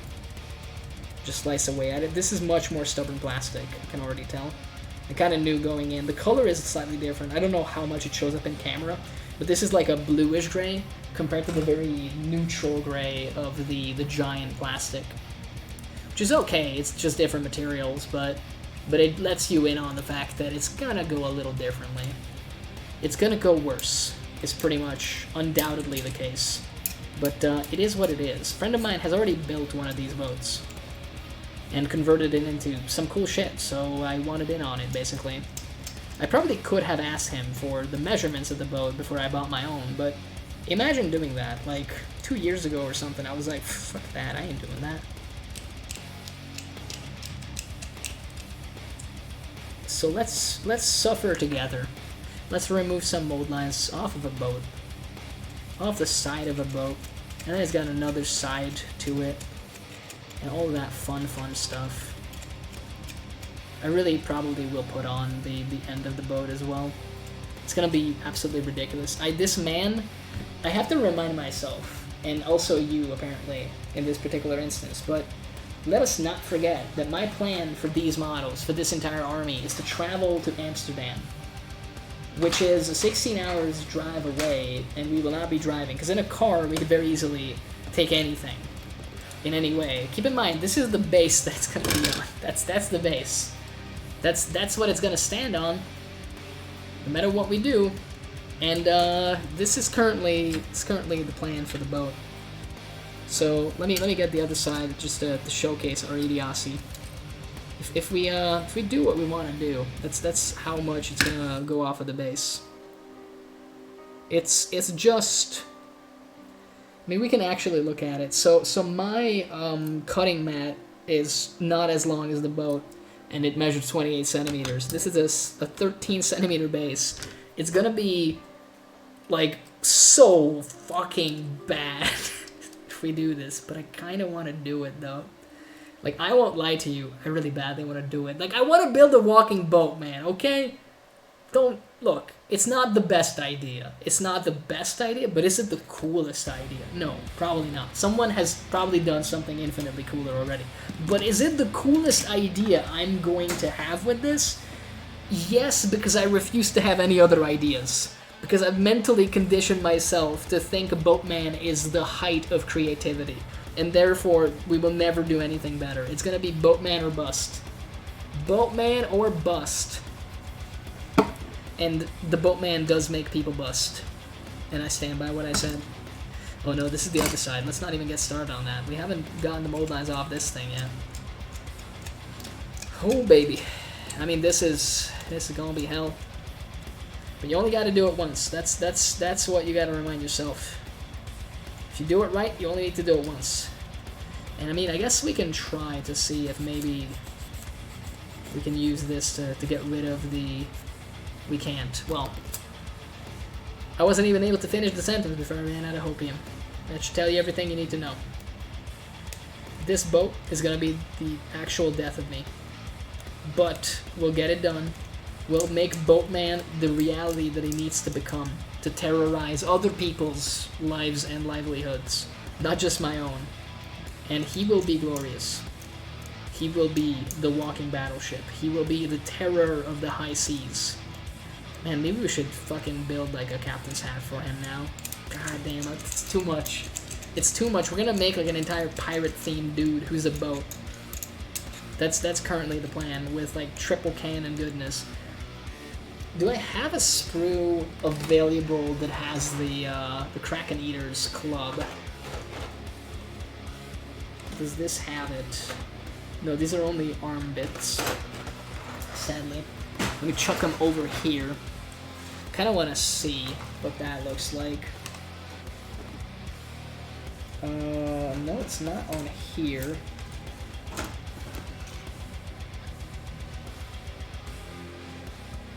It is over here.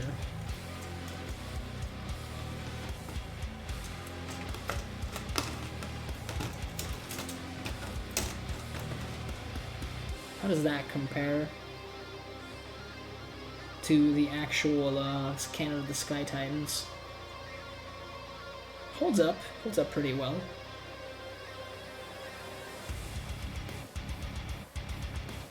Pretty huge, pretty big. I'm into it. I think it looks neat. That's enough procrastination. We're trying not to do what we need to do, but eventually we'll have to do it. There's no two ways about it. Alrighty, let's jump back into the boat. It doesn't get better than the boat. Accept our fate. It's boat or bust. Boatman needs his boat, and therefore we will make the boat a reality. It doesn't matter how difficult it's gonna be. This boat has to be built. Maybe it's not gonna be as bad as I think. Let's think happy thoughts. Maybe despite the plastic quality and the abundance of gates and mold lines, we'll find it extremely easy to get rid of any trace of the fact that this is a plastic kit, and the assembly process will speed up significantly and will make the coolest boatman of all time. It's also going to be the only boatman, by the way, because no one else would be stupid enough to do this. But hey, that's why it's such a good idea. It's so stupid that it circles back to being a good idea. Boatman, coming to theaters this summer. It's a man who's also a boat.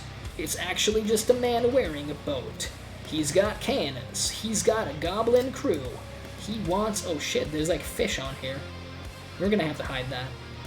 Boatman can't just have fucking flying fish in the side of his boat. That doesn't make sense. We'll have to figure out what we do with that. I feel like I should slice all the fishy bits off that are gonna be in the way. Come on, no rugrats. Slice the fish. Fuck you, fish! You're not supposed to be here! Slice the head off of the fish as well. This is Boatman, not Fishman. This is an Aquaman. Get out of here. Get out of town. Alrighty. There's so much we gotta do on this, but let's take it one step at a time. Let's clean every little beam, individual beam, as if it was the apple of our eye, as if it was the most important thing we ever do. Because it kind of is. The whole point of this model is that it's a man in the boat. It's a boy in his boat. It's a pretty big boat. It's not going to be very buoyant, so it raises a lot. Look, it's going to be a psychotic, like a completely psychotic thing. The man is just running on land with a boat attached all around him. Cannons explodinating all around. It does not make any sense. But it's okay. I feel like if I just repositioned him and made him like a cooler pose and incorporated the cannon of the Sky Titan somehow, it would be so much easier. And then I wouldn't have to do the boat. But he wouldn't be Boatman, would he? He would lose points for not being Boatman. We'll have to decide what we do. I know for a fact that once stream ends, I'll be going immediately on my phone checking like Sons of Behemat pictures. And I won't go to bed on time. I can tell you that much, because I'm awful at that in the first place, but I will need some inspiration. I need to decide whether or not I really want to make Boatman, because I still like the idea, but it is scary how much bigger the boat actually is than he is. Well, it's a ship actually. We can call it a ship. The boat joke is over. So yeah, the ship is truly massive compared to this poor giant. And he is a giant, but he is dwarfed by this fucking battleship. And he's supposed to wear it as armor, which sounded like a great idea at the time, but it might not be a possibility. There is another thing we can do, because there's a lot of wooden beams and stuff that we can absolutely try to make the most of. He's got the... Let's see what else we got. We got the statue that we could liberate, and like a kind of a lamppost looking thing. A lot of sea creature related basing detail that we could add. And he does... There is like the backside of the boat that could be turned into a shield of some kind. Perhaps along with some of the other planks. Like there's some stuff we can do if we're willing to let go of the boatman idea, then we could absolutely still do something with this kit and have it end particularly well for us, I think. So we'll have to consider that. We'll have to consider our options for sure. If we do not wish to make boatman a reality, then we can still find a use for all the nautical bits in here. And that wouldn't be too bad either. It's just kind of weird, like, making a Gargant with a shield, you know? Like, they're known for not really caring about self-defense in that regard. I guess armor is another weird thing there, though, but wearing a ship as armor seems super fun, so... Perhaps that's different entirely. I'm not sure. I am not 100% sure about it, but... we'll figure it out. Like I said, I'm gonna work on the boat, for sure. Because if nothing else, we'll use it as like scenery or for some other conversion. A standalone thing of some kind. So it won't hurt to get rid of the mold lines. And it's actually going significantly smoother than I thought it would, if I can actually be honest. Of course, we're just now getting into the nitty-gritty of it. The insides of these wooden beams. The not so obvious mold lines and gates and whatnot, but...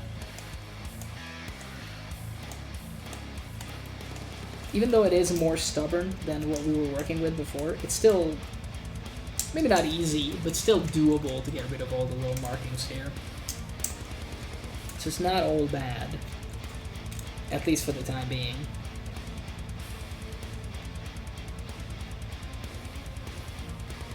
If nothing else, we can use this for another conversion that I have in mind, although that's for 40k.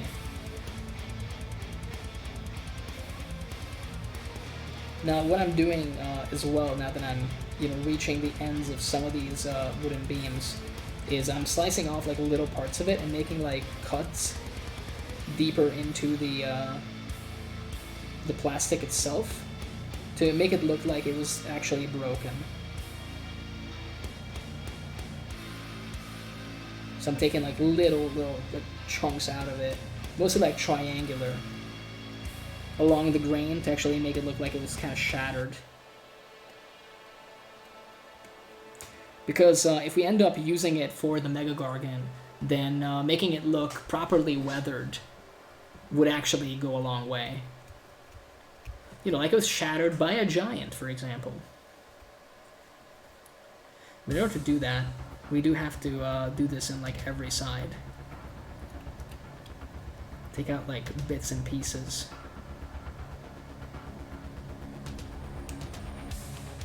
Nice, we got like a nice little chunk out there. It's gonna show up very well once it is actually painted.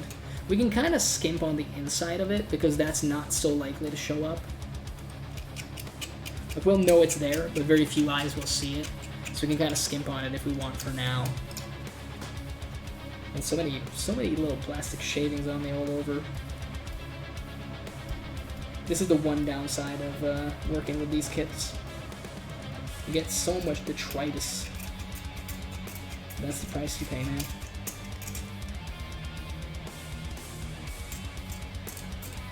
Alright, time to make some like battle damage marks over here as well.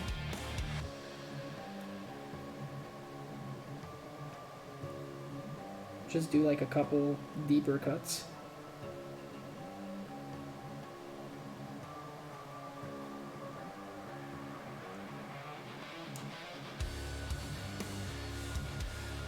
we can maybe take it. There we go. There we go.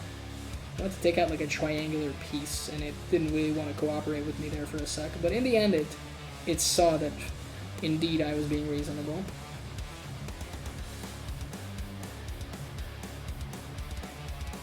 Let's try to do this against the green here as well. Well, actually, along the green. I want to be precise.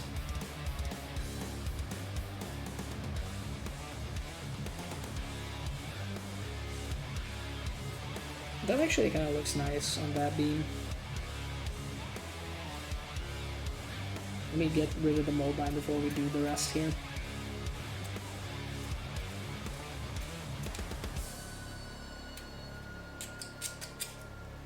I mean, it's a long way to go just on this side, but it is looking pretty nice right now.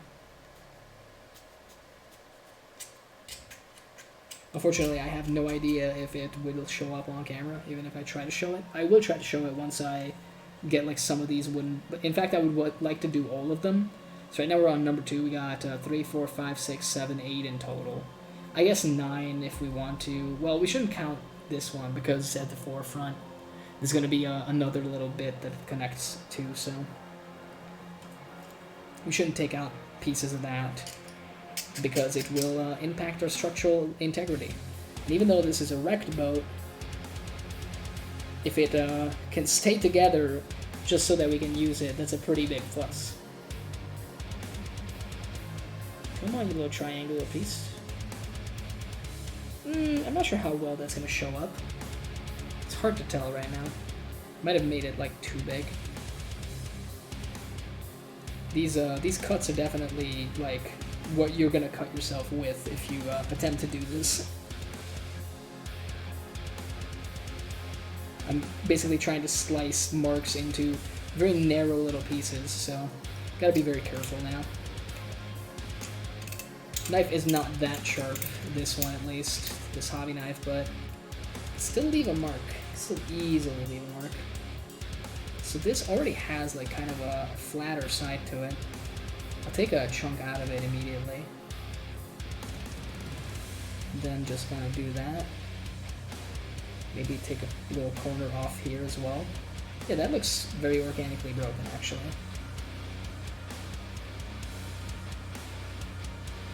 I'm gonna do like a diagonal cut here as well. Cutting board would be useful if it was possible to place these down in a way that I could actually cut them. I guess that kind of works. Does not look that believable, unfortunately, but maybe if I do this. A little bit better, but still not perfect. Just gotta add some more cuts to it.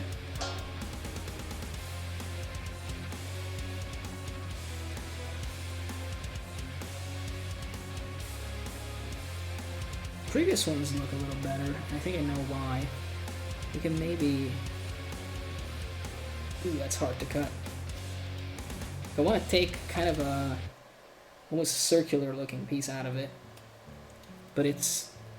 I mean, hey, that's actually kind of what I was gunning for.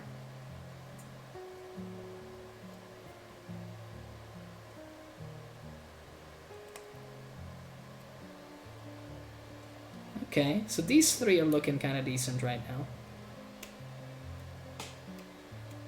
So many gates on this. I remember slicing this off many, many months ago, and it was such a pain just getting it off of the sprue.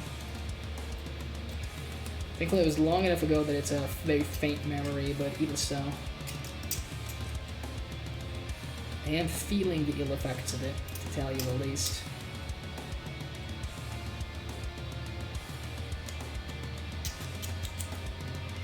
Alrighty.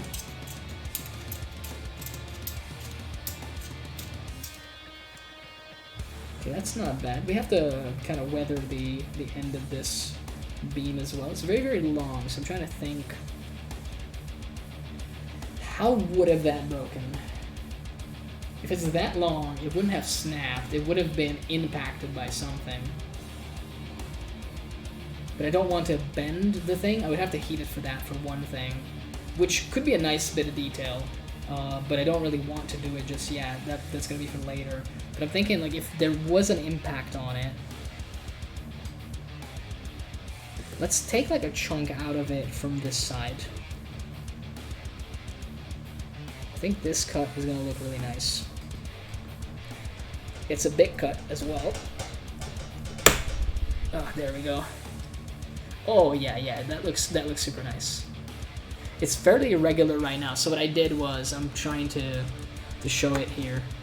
I basically did like a kind of diagonal cut, as you can see there. So it looks like it broke, essentially. And now I'm gonna like take some further like sharp triangular cuts into it. Try to take like, you know, hurt the surface a little bit, take like a piece out by doing like 245-degree like incisions. So like go from the top and like make like a little pit almost. And then I'll just use my knife to cut into it as well, to make the edges like very jagged. That looks kind of nice. That looks pretty nice. I do want to run these along the side as well, because in this case the effect we're trying to sell is that this was impacted.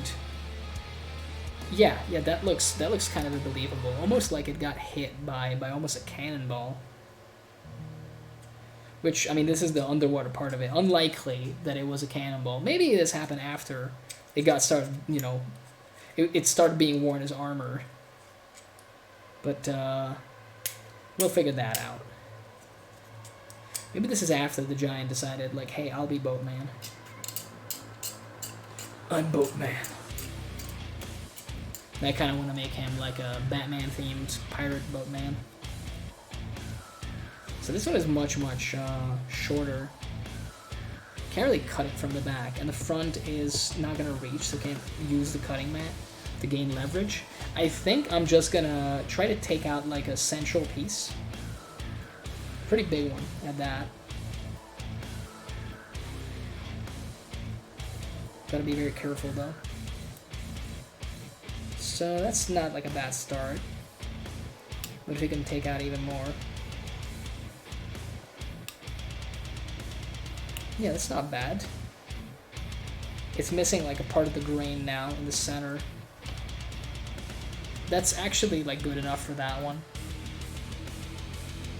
I think once painted, these things will look pretty good.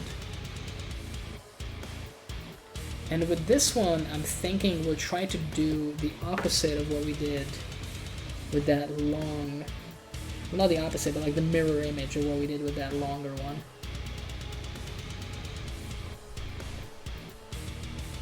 It's a pretty big cut. And it's stubborn plastic. But we did it. Okay, so that's not so good just yet, but we can easily go about fixing that. For one thing, make it uneven on this side. It's much more shallow cut that we did. A little bit accidentally, to be honest.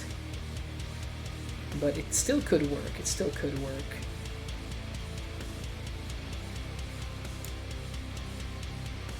Oh, that's great. That's actually great. I like cut against the grain there, and it started like almost realistically breaking apart along the cut. Nice. Nice. It kind of lost some of its shape, and that's what we're looking for.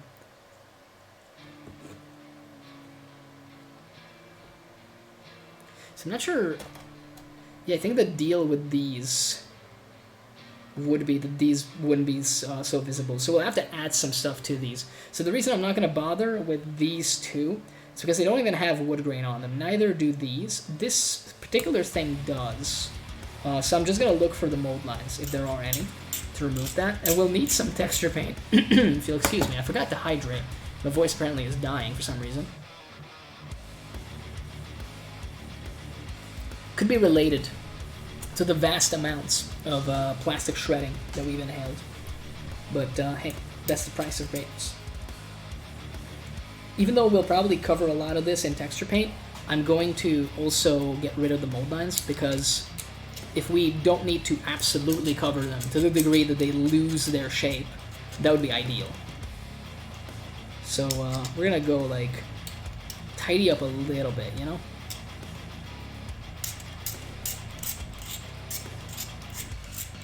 Alrighty. There is wood grain on this thing, so we won't have to cover this up. Not so much, at least. Perhaps on this side, but that's okay. I don't want to take like chunks out of it because it doesn't make sense. If that's a structural beam that's holding everything in place, it seems weird to add damage to it rather than just make it look kind of corroded, you know? Corroded and old.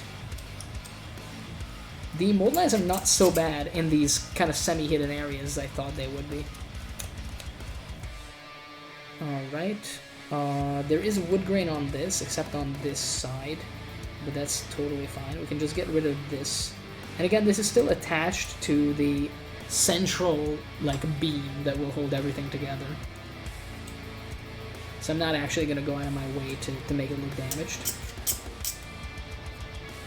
And as we mentioned, same deal with the final beam here, because there's going to be a central little bit that holds this all together. And we haven't added that yet. So one side of this boat is kind of done. Well, except for cleaning it completely. But I'll try to show what I basically achieved with the wooden beams. So you can maybe just a little bit tell that some of these got like chopped up, and I carved like some markings into them. The effect that we're going for is to make it look like they got shattered. In some cases, I think it shows up. It broke apart pretty nicely. So I'm hoping that we can basically keep that effect. I'm going to go back in with a sanding stick and clean up some of the problem areas, especially the ones that had like plastic gates on them, you know? The sprue gates, because that could be visible later. And that pitting is not necessarily bad for us. It is basically, for all intents and purposes, a kind of weathering. But the downside is, if it's just like very regular and along the same path, it's kind of annoying. So maybe with like a rotary tool or something, we could fix it up and add more to it and make it, like, because this is a metal part at the front that I'm working on right now. We could make it look proper corroded if we really so desired, but it's easier to just clean it up and then like paint some stuff on there or add the corrosion differently.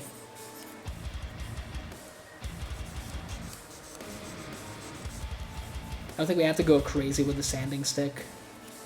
And that's not just me trying to do less work, but realistically, we were able to get rid of most of the markings that we wanted to already.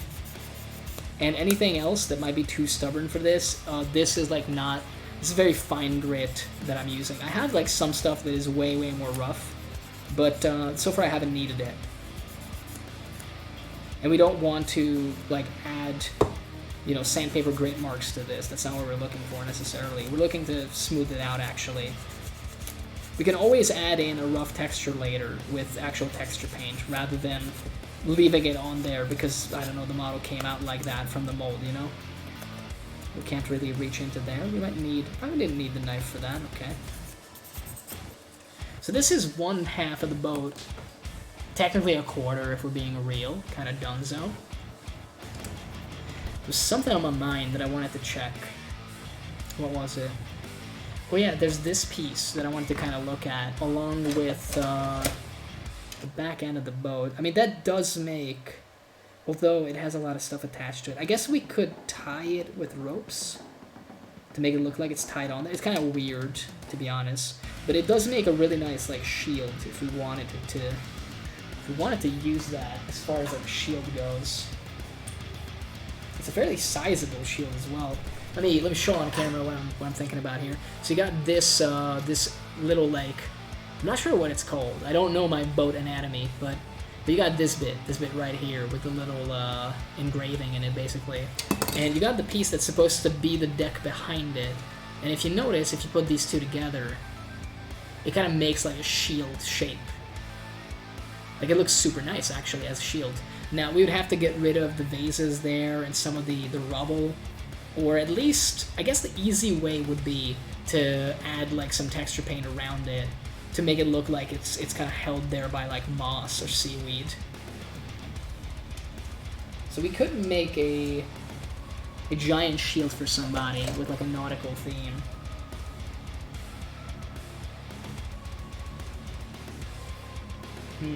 Tempting.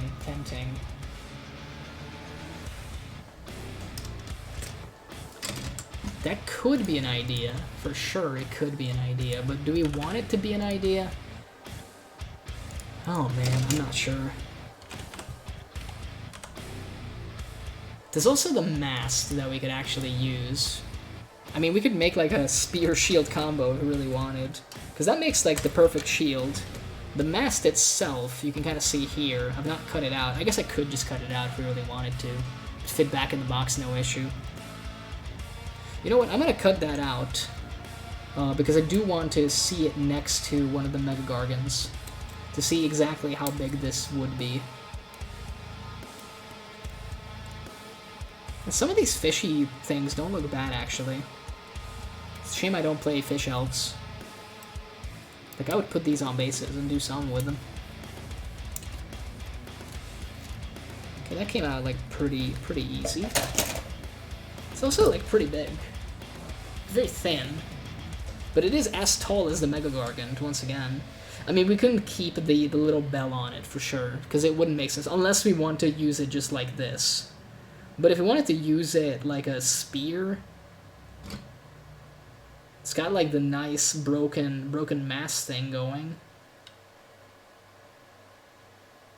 Yeah, if we basically cut the bell off of it, and we did it like that, then we could have like a spear. Although, maybe too short for a spear. Maybe it could be the haft of a larger weapon. Again, fairly thin though, I don't know. We would have to combine it with something if we wanted to turn this into a spear, which kind of takes me away from the idea of making a spear shield. I guess I could do like hammer shield or something, but again, I feel like a thicker weapon would be nicer for that. I didn't notice like a little bit of a gap here, so I'm gonna hope that maybe our glue is still cooperating with us. And I will pour a little bit of plastic glue in here to essentially like mask that, fuse it together.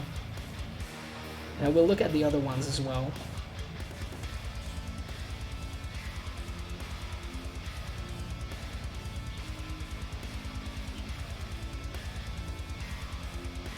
Come on, glue. There you go. I knew you had it in you. You have to be pretty careful with this.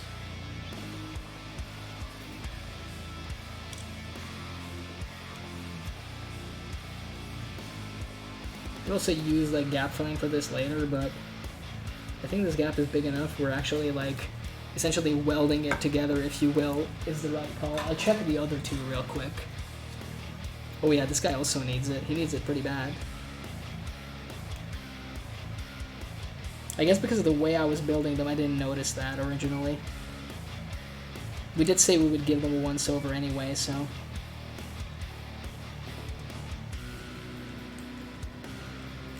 And I think any other gap filling that we do will get rid of the markings of this.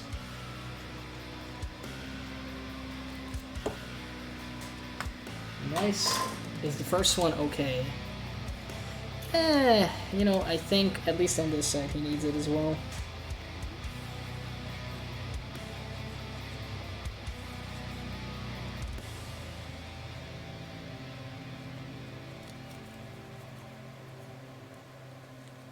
Let's see. Yeah, on his right, it's mostly okay, but I still added some there too.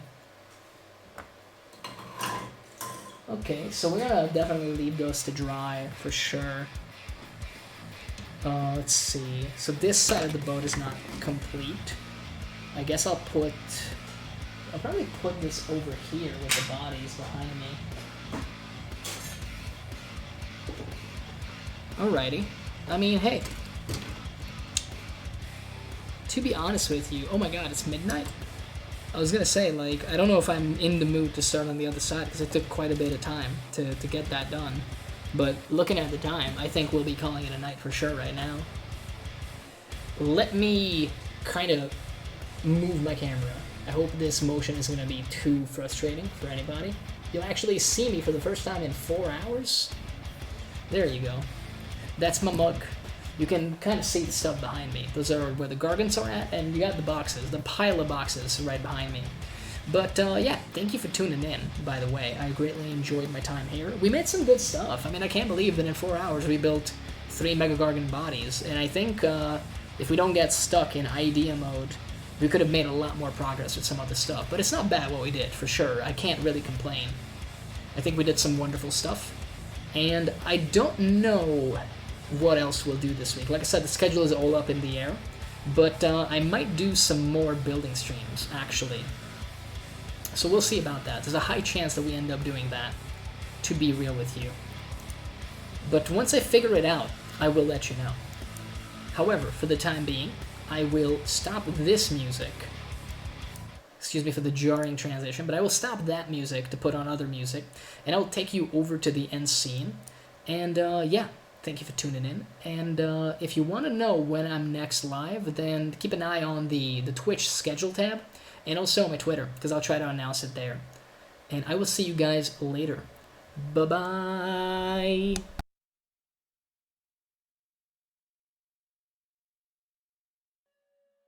Here is the safest place to be, in the modern home on wheels.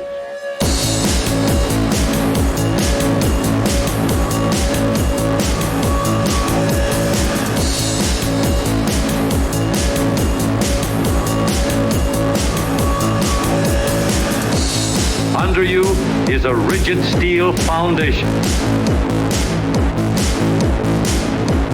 Steering controls anchored to the frame. Dependable brakes to stop you safely in every emergency. Knee action to keep you steady over the bumps and set you down easy in case of a blowout.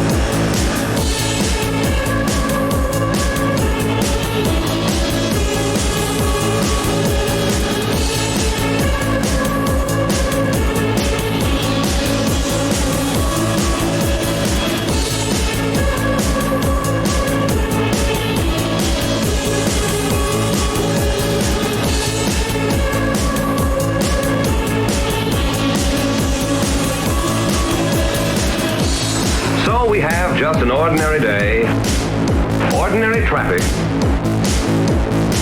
Yet any number of these drivers are potential killers. Here's one of them. He doesn't look like a killer, does he?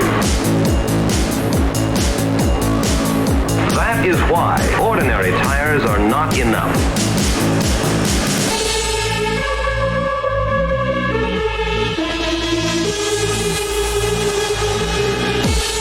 That is why ordinary tires are not enough.